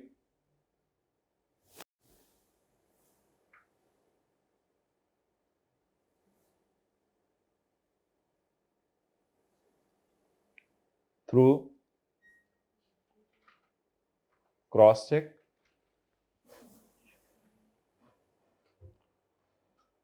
और direct transfer in employees bank account.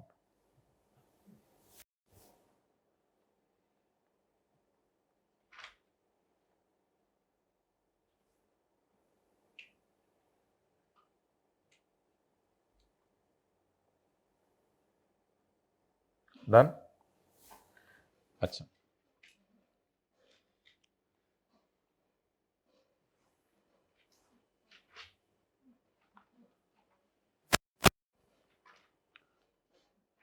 नीचे थोड़ा सा लिख देना, salary of the monthly salary 70,000, monthly salary 70,000, bracket में कैलकुलेशन कर दीजिएगा।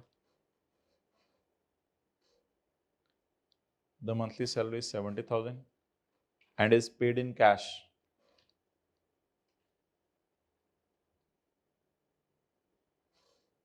So this deduction is not allowed.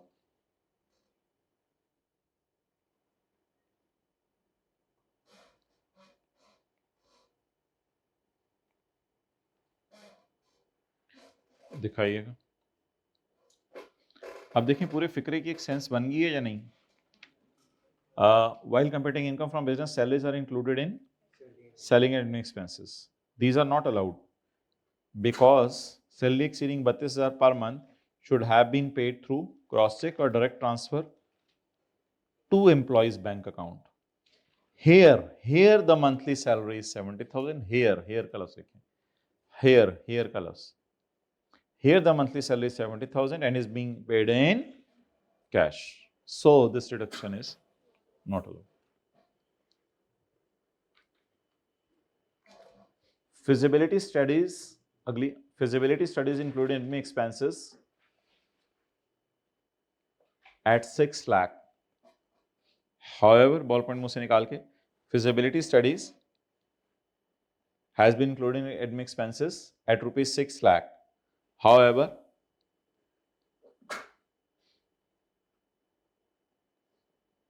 it should have been deducted. It should have been allowed as it should have been deducted at an amount of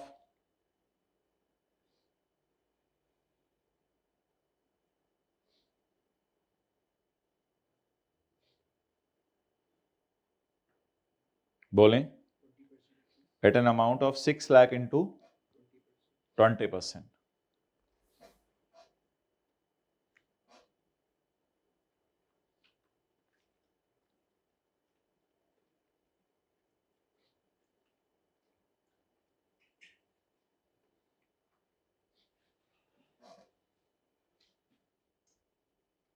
आगे चलें।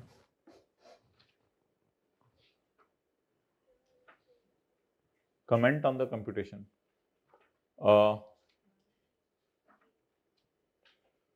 Donation 6 lakh के बारे में बताएं।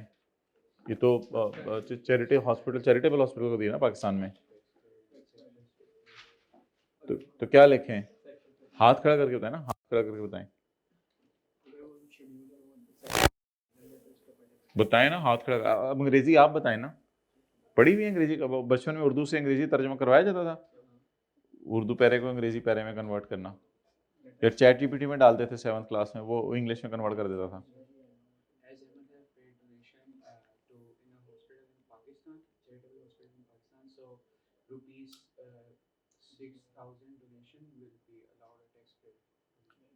ये कह रहे हैं कि as Ahmed has paid the donation in charitable hospital in Pakistan, so rupees 6 lakh is allowed as for rupees 6 lakh a tax rate is allowed. For rupees 6 lakh the tax rate is मतलब for rupees 6 lakh we should calculate the tax rate. जी और कुछ? हाँ, ये भी साथ फिक्रा में लाएं, it should not be allowed as deduction. तो कमेंट करें जरा, donation paid to charitable hospital in Pakistan. ओ भाई देखें ये क्या है, ऊपर देखें क्या है, उसने टैक्सेबल इनकम निकाल के दे दी हुई है, तो टैक्सेबल इनकम निकालते हुए तो उसने डोनेशन को माइनस किया है, डोनेशन माइनस होनी चाहिए या डोनेशन जहां माइनस नहीं होनी चाहिए इसका टैक्स क्रेडिट मिलना चाहिए? कमेंट करें इसके ऊपर, जी करें कमेंट, बोलें। नहीं नहीं नहीं, मैंने कहीं और से शुरू करवाया था क्या? Donation to a charitable hospital in Pakistan qualifies for tax credit, qualifies for tax credit, इसको फौज में भर्ती कर, sorry, qualifies for tax credit.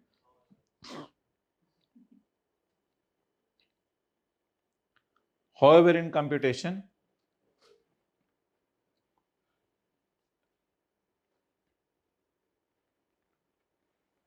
it is mistakenly allowed as,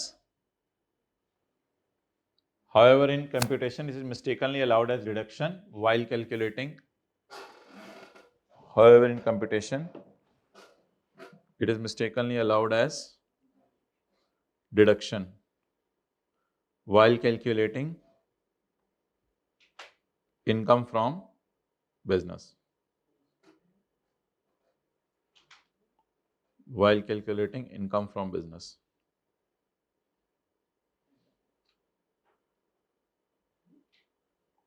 okay, आगे चलें।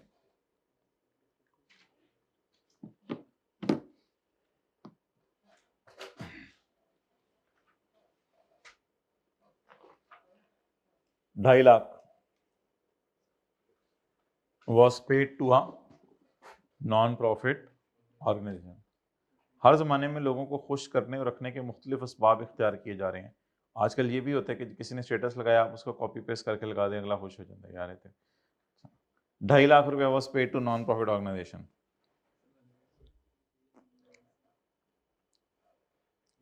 तो लिखें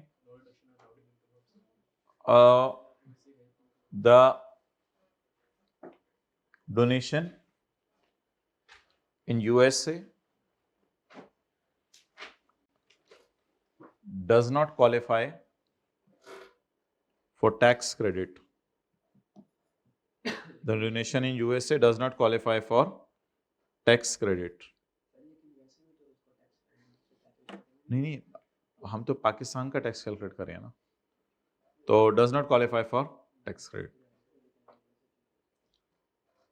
And further, a deduction should not also, and further it should not have been deducted from salary in USA.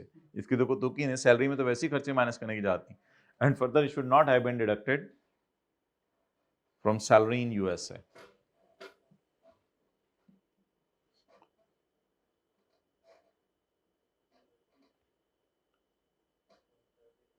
हाँ, और आगे I have just shared a glimpse of what is being done. For further details you can contact me. अच्छा जी, full stop. Give suggestions wherever required. Suggestions दें।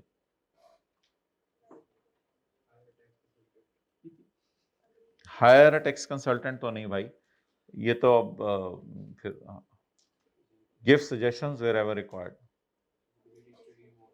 क्या जी, और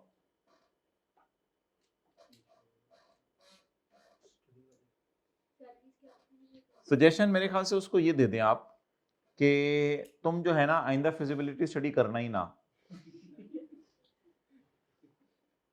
या ये suggestion दे दें कि you should not have started the business in Pakistan, rather go for something else because people are earning agriculture and all this.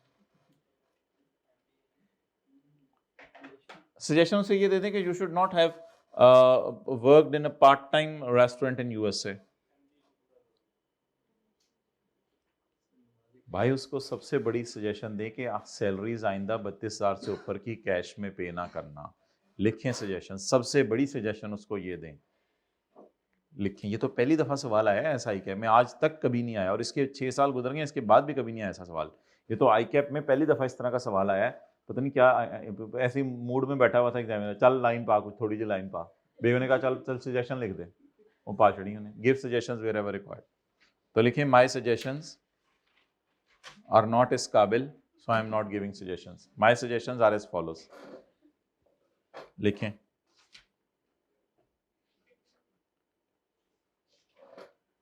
Well, I suggest लिख लें। Well, I suggest I suggest that salaries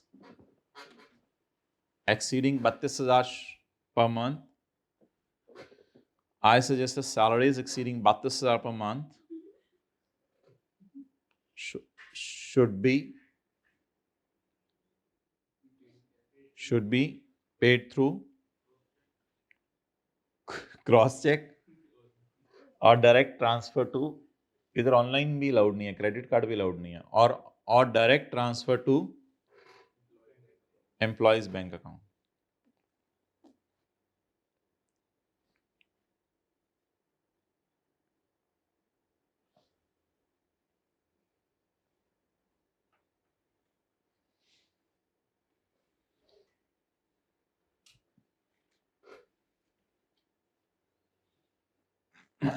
आगे लिखें, ये suggestion भी दे दें अगर आप देना चाहते हैं कि to avail tax credit it is better to give donations in Pakistan rather than USA. To avail tax credits, to avail tax credit it is better to give donations in Pakistan rather than bar the mulk,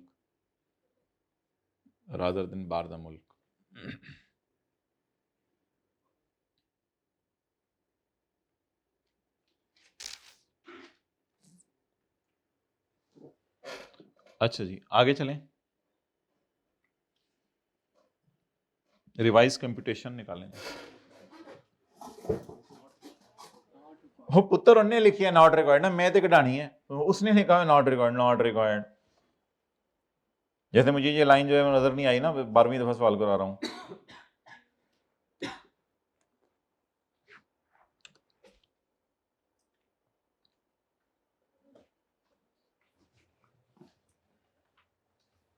profit कितना given है? 16,20,000। इस तक पहुंचते हुए cost of cell minus होगी भी है, क्या करें? तो कॉस्ट ऑफ सेल तो ऐड ना करें, बिल्कुल सही माइनस हुई भी है। शुरू करें 16,20,000 से।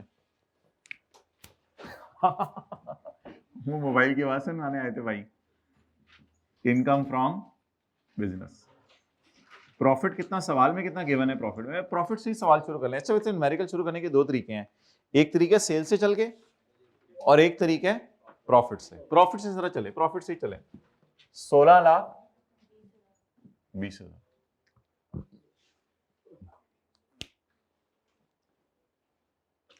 16, इसी सफे पे नीचे करें ना, जगह है, इसी सफे पे जरा नीचे करें किताब पे ही, मतलब हमने को 3-4 लाइनों में तो ये सॉल्व हो जाना है।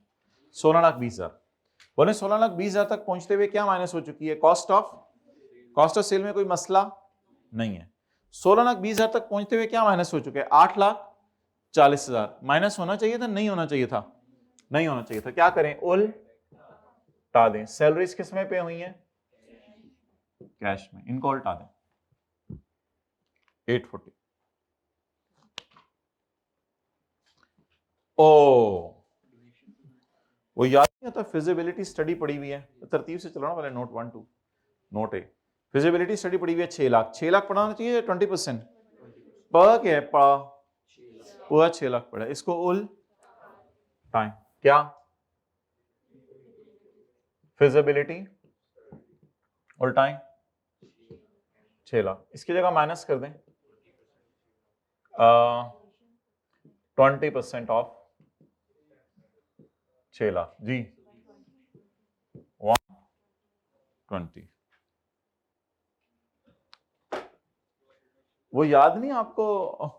और टहर जाना छुट्टी थले साले, मैं भी आ जाऊंगा, नोट भी साले उल्टवा दें, डोनेशन उल्टाओ यार, सारे वीडियो में उल्टाओ डोनेशन उल्टाओ। मैं ये बात कर रहा था कि जिस तरह वो एडजस्टमेंट हम किया करते थे, कभी कभी फर्नीचर खर्चों में चला जाता था, तो फर्नीचर को उल्टा के उसकी डेप्रीसिएशन माइनस करते थे। तो इसी तरह ये चला गया, इसको उल्टा के इसकी जो है वो आगे चलें। हाँ हाँ दसो, डोनेशन ऑफ 6 लाख, ये डोनेशन दोनों ने कितों उल्टावा? मैं शुरू इत्थों कर रहा तो कहता है पिया नहीं है, वो शायद इत्थे आके थोड़े जे इंज विच आया होए, इनू भी उल्टाओ, दोनों उल्टा दें। मैं यहां से चलाऊं तो फिर तो और बात है, मैं चला कहां से हूं? तो क्या उल्टाएं? जो माइनस हुआ है, वो माइनस क्या हुआ है? 6 लाख। डोनेशन, क्योंकि इसके ऊपर क्या क्या मिलना है, टैक्स क्रेडिट। ये मेरी इनकम फ्रॉम बिजनेस है। बताएं जी रिवाइज्ड कंप्यूटेशन। 300 कह रहे हैं प्रॉफिट आ रहा है, लॉसी आ रही है, लॉसी 3 लाख की लॉसी।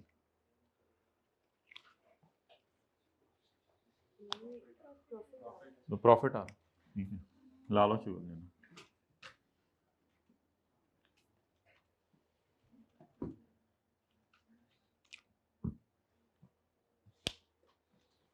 नेक्स्ट,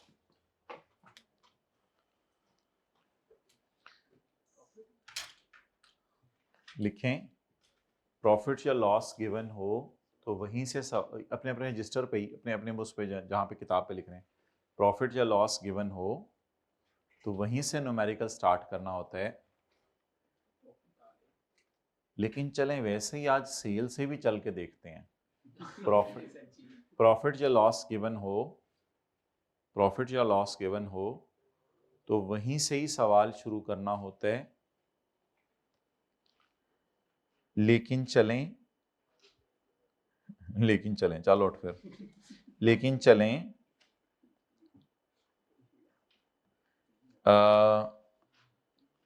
भी लिख लिया करें, लेकिन चलें आज सेल से भी चलते हैं, आज सेल से भी चलते हैं। आगे लिखें वेले। अच्छा अच्छा, वैसे कुछ लोग ये कह रहे हैं ना इसको उल्टाएं, तो इसको उल्टाने की जरूरत नहीं है। अगर न्यूमेरिकल का फेस बनाना हो तो मैं बिजनेस इनकम ले जाऊंगा +3 और सैलरी इनकम ले जाऊंगा +840, लेकिन ये एग्जाम टेस्ट को लेस भी कर दूंगा। तो फेस बनाना हो तो फेस भी बना देंगे, फेस भी इंशाल्लाह बना देंगे। अच्छा जी, और या वर्किंग वन आप ऐसे भी कर सकते हैं, वर्किंग वन आप ऐसे।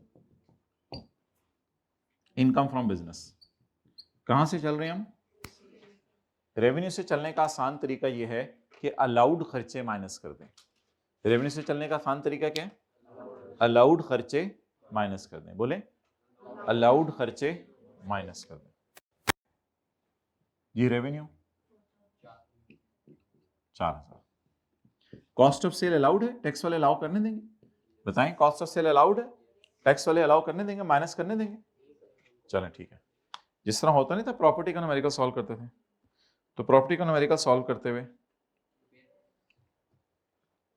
तो ये कॉस्ट ऑफ सेल अलाउड है, इसको माइनस कर दें। जी बोलें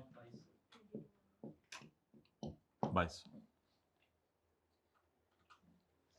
सेल से चलते हुए जेन्युइन खर्चे माइनस करने हैं, जेन्युइन रियल खर्चे, जेन्युइन 2820। ये क्या है, selling and admin, total minus not allowed is equal to allowed. What is total, 2820 total. What is not allowed, 840 and 600. What is not allowed, 840 and 600. That is not allowed.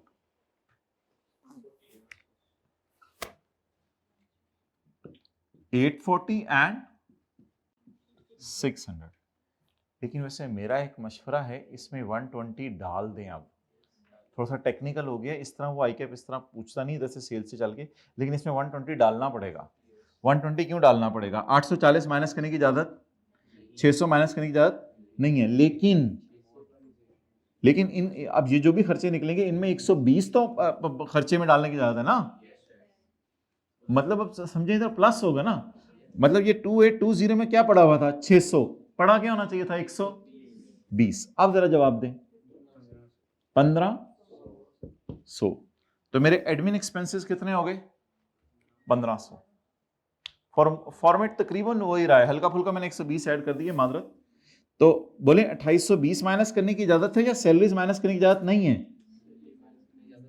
लेकिन वो पड़ी भी है, निकाल दें। 600 माइनस करने की इजाजत है या 120, तो 600 असल में माइनस यहां लफ्ज ना बोलें, मतलब इसमें क्या पड़ा हुआ है, सैलरीज पड़ी हुई है, तो टोटल में से नॉट अलाउड माइनस कर दें, टोटल में से नॉट अलाउड, उसकी जगह अलाउ क्या होगा 120। और donation, donation total 600, not allowed 600, not allowed 600, 300 वही आ गया।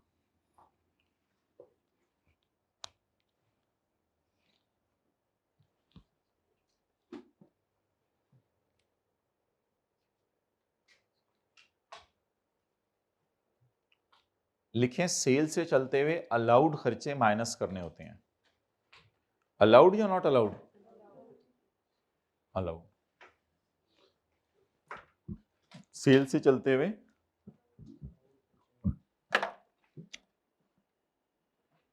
अलाउड खर्चे माइनस करने होते हैं।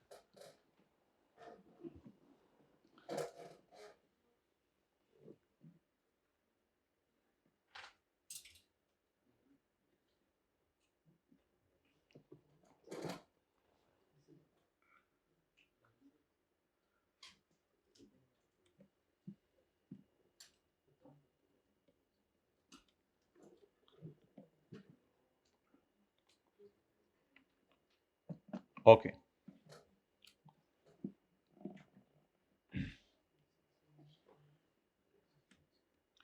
अच्छा, अब अगर किसी ने न्यूमेरिकल का फेस बनाना है तो फिर अब इसकी रिवर्स वर्किंग ना करें, 590 प्लस 250 840 आ गया, इसकी रिवर्स वर्किंग की जरूरत नहीं है। बस इनकम फ्रॉम बिजनेस कितनी निकल आई है 3 लाख, और इनकम फ्रॉम सैलरी 840, और टोटल लेस कर दें इनकम फ्रॉम सैलरी। क्यों? क्योंकि एग्जाम्प्ट है। कितनी, कितना निकला है जवाब 300।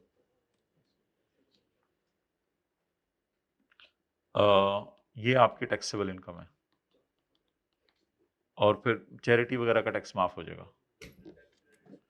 टैक्स क्रेडिट तो नहीं निकलेगा ना, इस पे टैक्स जीरो होगा ना, 3 लाख है, टैक्स जीरो है, तो इसलिए फिर टैक्स क्रेडिट, मतलब अगर गवर्नमेंट आपसे टैक्स नहीं मांग रही तो आपको थोड़ा सा छोड़ दें प्लीज, थोड़ा सा छोड़ देना मुझे। गवर्नमेंट कह रही है नहीं आपसे मैं टैक्स नहीं मांग रही, लेकिन छोड़ें तो सही ना, थोड़ा सा मैंने चैरिटी दी है, तो क्या करेंगे, बंदे छोड़ देंगे हमारे पे मतलब टैक्स ही नहीं है तो माफ क्या हो, किसी की टोटल इनकम नहीं है तो ज़कात क्या करेगी बेचारी, किसी की टोटल इनकम ही नहीं है तो ज़कात क्या करेगी बेचारी, तो किसी का टैक्स ही नहीं है तो डिस्काउंट उसे क्या दें, किसी की फीस ही नहीं है तो उसे फीस माफ क्या करें। अब वो होमवर्क वाला सवाल निकालें जो मैंने आपको दिया था चैप्टर 13 का, चैप्टर 13 खोलें, ये प्रैक्टिस कराएंगे, हाँ कराते हैं, कराते हैं तो हम कहते हैं रहने दें, नहीं कराते तो कहते हैं कराएं, पता नहीं ये ठीक है या ये ठीक है। अच्छा कौन सा सवाल था होमवर्क में, क्वेश्चन नंबर 4।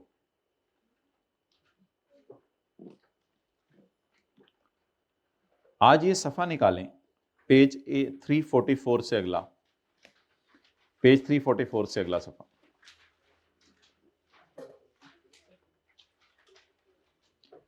इसमें मैं आपको पहली 2 लाइनें नहीं पढ़वा रहा, पेज 343 से अगला, पेज 343 से अगला, इसमें रिवर्स ऑर्डर में चलते हैं, इसमें रिवर्स ऑर्डर में चलते हैं।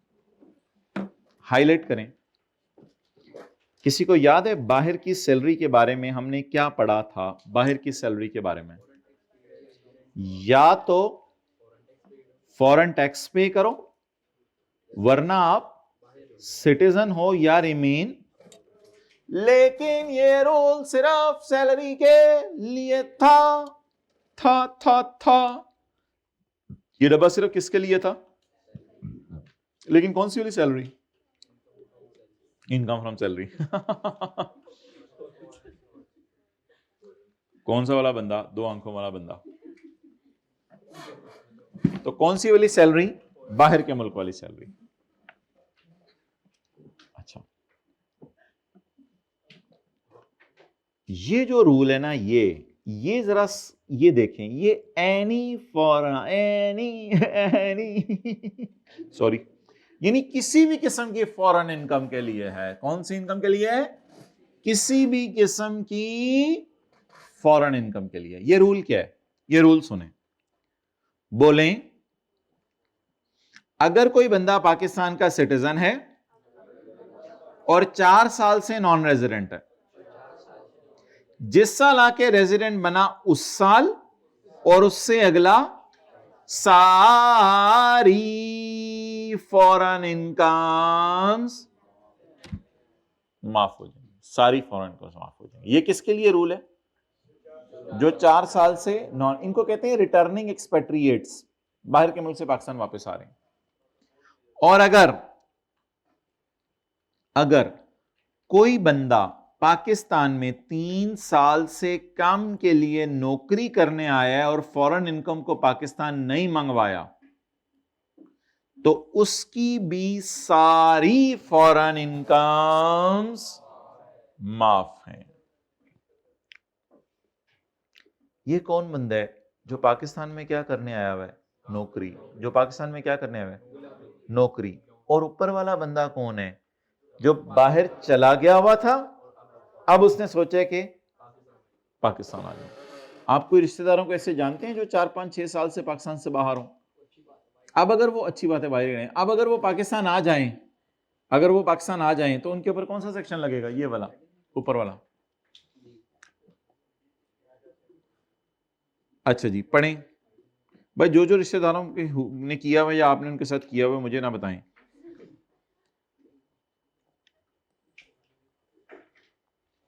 प्राचों के अपने मसले हैं, गुजरों के अपने मसले हैं, जाट उधर अपने मसले लेके खड़े हैं, चौधरी पैदरी परेशान है, राई तो लेटे हुए हैं। हाथ दोगी, बात को बढ़ाना होना। Question number 330, page number, question number 338, page number 338, question number 4, question number 4। 100 साल बाद कितने न्यूमेरिकल होंगे चैप्टर 18 में? 100 साल बाद, यानी 50 न्यूमेरिकल तो ये हो गए ना। तो 100 साल के अंदर जो है वो कितनी अटेम्प्ट्स आएंगी? 100 साल के अंदर 200, तो 250 न्यूमेरिकल होंगे चैप्टर 18 में। तो बच्चे कहेंगे जरा सारे प्रैक्टिस करवा दें उनकी।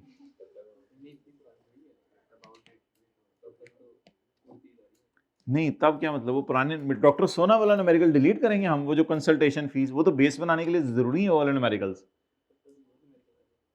और न्यूमेरिकल आ जाएंगे, वो तो फिर हाई लेवल के ही आते जा रहे हैं ना आगे, तो बेस बनाने वाले भी तो रखने हैं।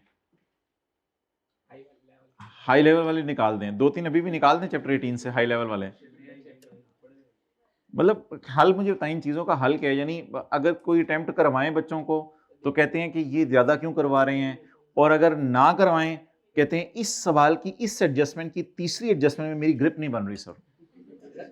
करवाएं तो मसला, ना करवाएं तो मसला। हल बताओ। बुक का फॉन्ट सही छोटा कर दें। Example number 4, explain the treatment of foreign income for tax year 2017 under the following independent situations. Following independent situations के अंदर जो है वो आप बताएं कि फॉरेन इनकम्स का क्या बनेगा। क्या पूछ रहे? Joseph, a South African cricket coach, is working in Pakistan under नौकरी। जोसेफ पाकिस्तान में क्या करने आया है? नौकरी। सिंस 20 जुलाई 14, सिंस 20 जुलाई 14, हमारा कौन सा साल है? 20 जुलाई 14 से पाकिस्तान में नौकरी करने आया हुआ है। ही अर्न्ड, बाहर की इनकम, ओ treatment of foreign income for 17। अच्छा, एक तो ना ये इनकम फ्रॉम सैलरी कमा रहा होगा पाकिस्तान से, क्योंकि ये यहां पे क्या है, कोच बैट पकड़ना सिखाता है। ये कुछ को बैट पकड़ना नहीं आता तो बैट पकड़ना सिखाता है उल्टी साइड से। ही earned foreign source income from business in south Africa. इसको इनकम फ्रॉम बिजनेस भी आई है, फॉरेन सोर्स इनकम, और उसमें से 25% पाकिस्तान में ले आया है। आप बताएं कोई ऐसी जहन में बात तो नहीं आ रही, 4 साल से नॉन रेजिडेंट था, पाकिस्तान वापस आ गया है, ऐसी कोई बात तो नहीं जहन में आ रही हमारे कि 4 साल से नॉन रेजिडेंट था, पाकिस्तान वापस आ गया है, बल्कि ये प्रोविजन ऐसे पता चला करेगी कि पाकिस्तान में नौकरी करने आया हुआ है। तो आप बता दें, जो बंदा मुसलसल 3 साल से क्या जो पाकिस्तान में नौकरी करने आया और उसका स्टे अभी 3 साल से कम है, उसकी सिर्फ कौन सी इनकम माफ होगी? फॉरेन। अगर वो क्या क्या शर्त पूरी कर दे, वो पाकिस्तान में सैलरी कमाने आया हो, स्टे उसका 3 साल से कम हो और सैलरी पाकिस्तान में ना मंगवाए, लेकिन कितनी मंगवा ली वो टैक्सेबल होगी, बाकी 75% माफ होगी। लिखें,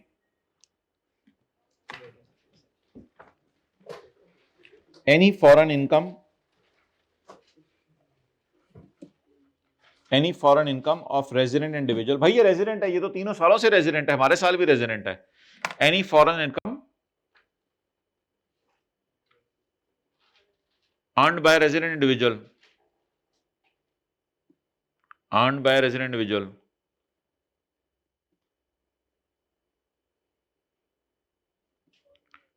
any foreign income earned by a resident individual shall be exempt from tax if he is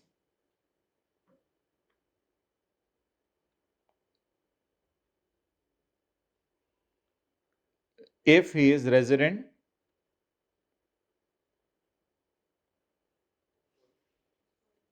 if he is present in Pakistan solely for employment, if he is present in Pakistan solely for employment and his stays for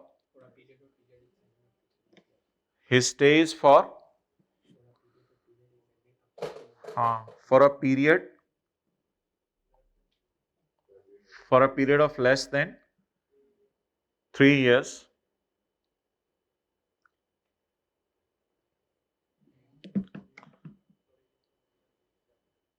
ओहो, तू अपना करा ले, मुझे तो मेरे फिक्रे का rhythm ही फर्क हो गया। Any foreign income earned by resident individual shall be exempt, तो एग्जैम्प्ट तो हो गई है, फिर क्यों करा रही हैं दोबारा यार? हाथ दो कि साडा फिक्रा फारग थे, ਤੁਹਾਡਾ फिक्रा वो पॉज करो जरा।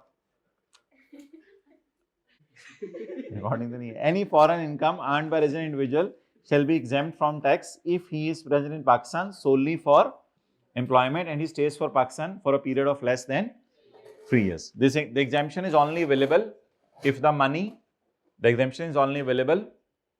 is not brought in Pakistan. The exemption is only available if the exemption is only available if he has not brought the money in Pakistan.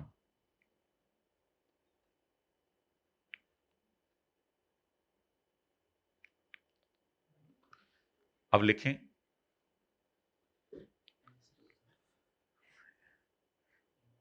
as Joseph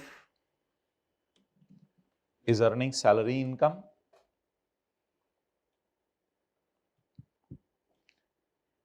until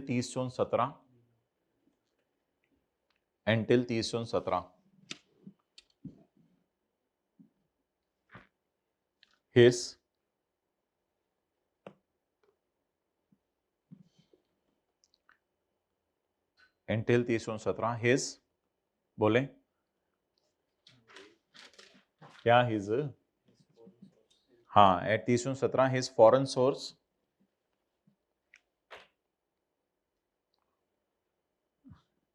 नहीं at 30/17 he is still in Pakistan for less than 3 years. At 30/17 he is still in Pakistan for less than 3 years.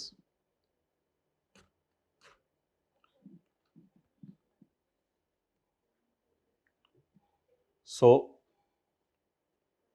foreign income up to the extent of 75%.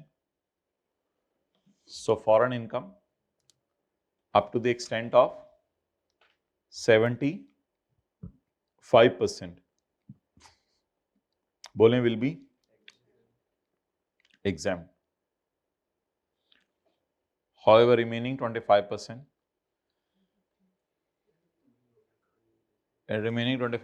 is chargeable to tax. Remaining 25% जो है उस पर आपने क्या पे करना है वाले बोलें, टैक्स पे करना है। अच्छा, ये जो पॉइंट 2 है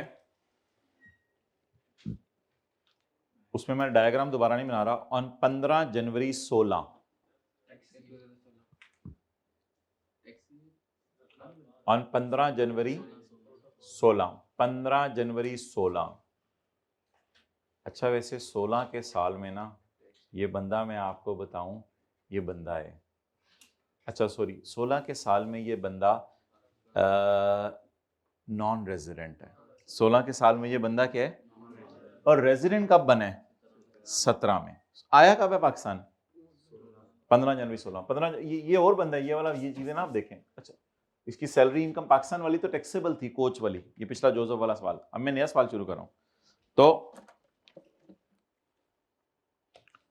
15 जनवरी को पाकिस्तान आया, अगर 15 जनवरी को पाकिस्तान आया तो इस साल तो अल्लाह का शुक्र है क्या है, जिस साल आया उस साल और उससे अगले साल, या जिस साल आके रेजिडेंट बना, तो रेजिडेंट कब बना है, 17 में। On 15 January 16 Farhan return to Pakistan from London after 10 years, तो 4 years उसमें आ जाते हैं। And has been living in Pakistan since then, और उस वक्त से लेके अभी तक सब्ज हिलाली परचम यानी पाकिस्तान में ही है। इससे पहले कहां था, इससे पहले लंदन में था 10 साल से। During tax year 17 he received Great Britain pound is equal to 5000 as return from his investment in London. तो ये उसकी कौन सी इनकम हो गई, फॉरेन सोर्स इनकम। अब इसकी अंग्रेजी मैंने लिखवाऊंगा, क्योंकि इसकी अंग्रेजी मैंने आपको थोड़ी देर पहले जो है वो लिखवा दी है अहमद वाले सवाल में। इसकी अंग्रेजी ये है कि if a citizen of Pakistan is non resident, if a citizen of Pakistan is non resident और प्रीसीडिंग 4 टैक्स ईयर्स, इसमें तो 10 है, from the year in which he became resident, his foreign income will be exempt, उसकी foreign income exempt होगी। In the year in which he became resident, that is 2017, and in the following tax year, in 2018, वो भी लिखने की जरूरत नहीं। Therefore, the foreign income earned by Farhan will be exempt from tax. तो जो बंदा बोले मुसलसल 4 साल से क्या है, जिस साल आके रेजिडेंट बना उस साल और उससे अगला 1 साल, इसकी फॉरेन इनकम क्या हो जाएगी, माफ हो जाएगी। देखें, ये कुछ चीजें होती हैं प्री प्लान्ड और कुछ चीजें होती हैं अनप्लान्ड। मेरा 100% प्रोग्राम था कि आज जाएंगे आराम से, थोड़ी देर घंटा सोएंगे, फिर इंशाल्लाह असर की नमाज पढ़ने जाएंगे। लेकिन अभी बैठे बैठे आप लोगों को देख के मुझे याद आ गया कि चैप्टर 18 का एक सवाल है बीना सिकंदर, बिल्कुल डॉक्टर सोना के करीब, बिल्कुल डॉक्टर सोना के करीब बीना सिकंदर। कल तो आप लोगों ने मुझे कह दिया कि क्लास 8 बजे करें, तो कल हम इंशाल्लाह क्लास 8 बजे करके 8:30 बजे चलें, 8:30 नहीं 8:15, 8:15 पे करके इंशाल्लाह आपको 10 बजे तक फारिग कर देंगे। इंशाल्लाह पक्का आपको जो है वो फारिग कर देंगे, आप तसल्ली से चले जाएं। उससे ज़्यादा हमने आपका कल टाइम लेना हुआ तो वो कल बता देंगे। तो अभी आप हजरात ऐसा करें, लेक्चर का पार्ट बी बनने लगा है चैप्टर 18। अभी आप जो है वो ये कार्ड लेके आएँ और दूसरा कार्ड लेके आएँ। चैप्टर 18 में हम सवाल करने लगे हैं बीना सिकंदर वाला। ऐसा ना हो कि बीना सिकंदर बाजी हमारे से नाराज हो जाएं कि डॉक्टर सोना को तुम लोगों ने बहुत लिफ्ट कराई थी और डॉक्टर सोना वाला सवाल करवा दिया था और मैं ही रह गई थी बीना। मेरे नाम के साथ सिकंदर लगा हुआ था, उसके नाम के साथ सोना लगा हुआ था, सिर्फ इस वजह से तुमने मेरा सवाल नहीं किया। तो कहीं ऐसा ना हो कि ये हमसे नाराज हो जाएं, तो नाराजगी मोल लेना मुनासिब नहीं है। ईद आ रही है, उससे पहले पहले इससे जो है माफ़ी मांग लेते हैं।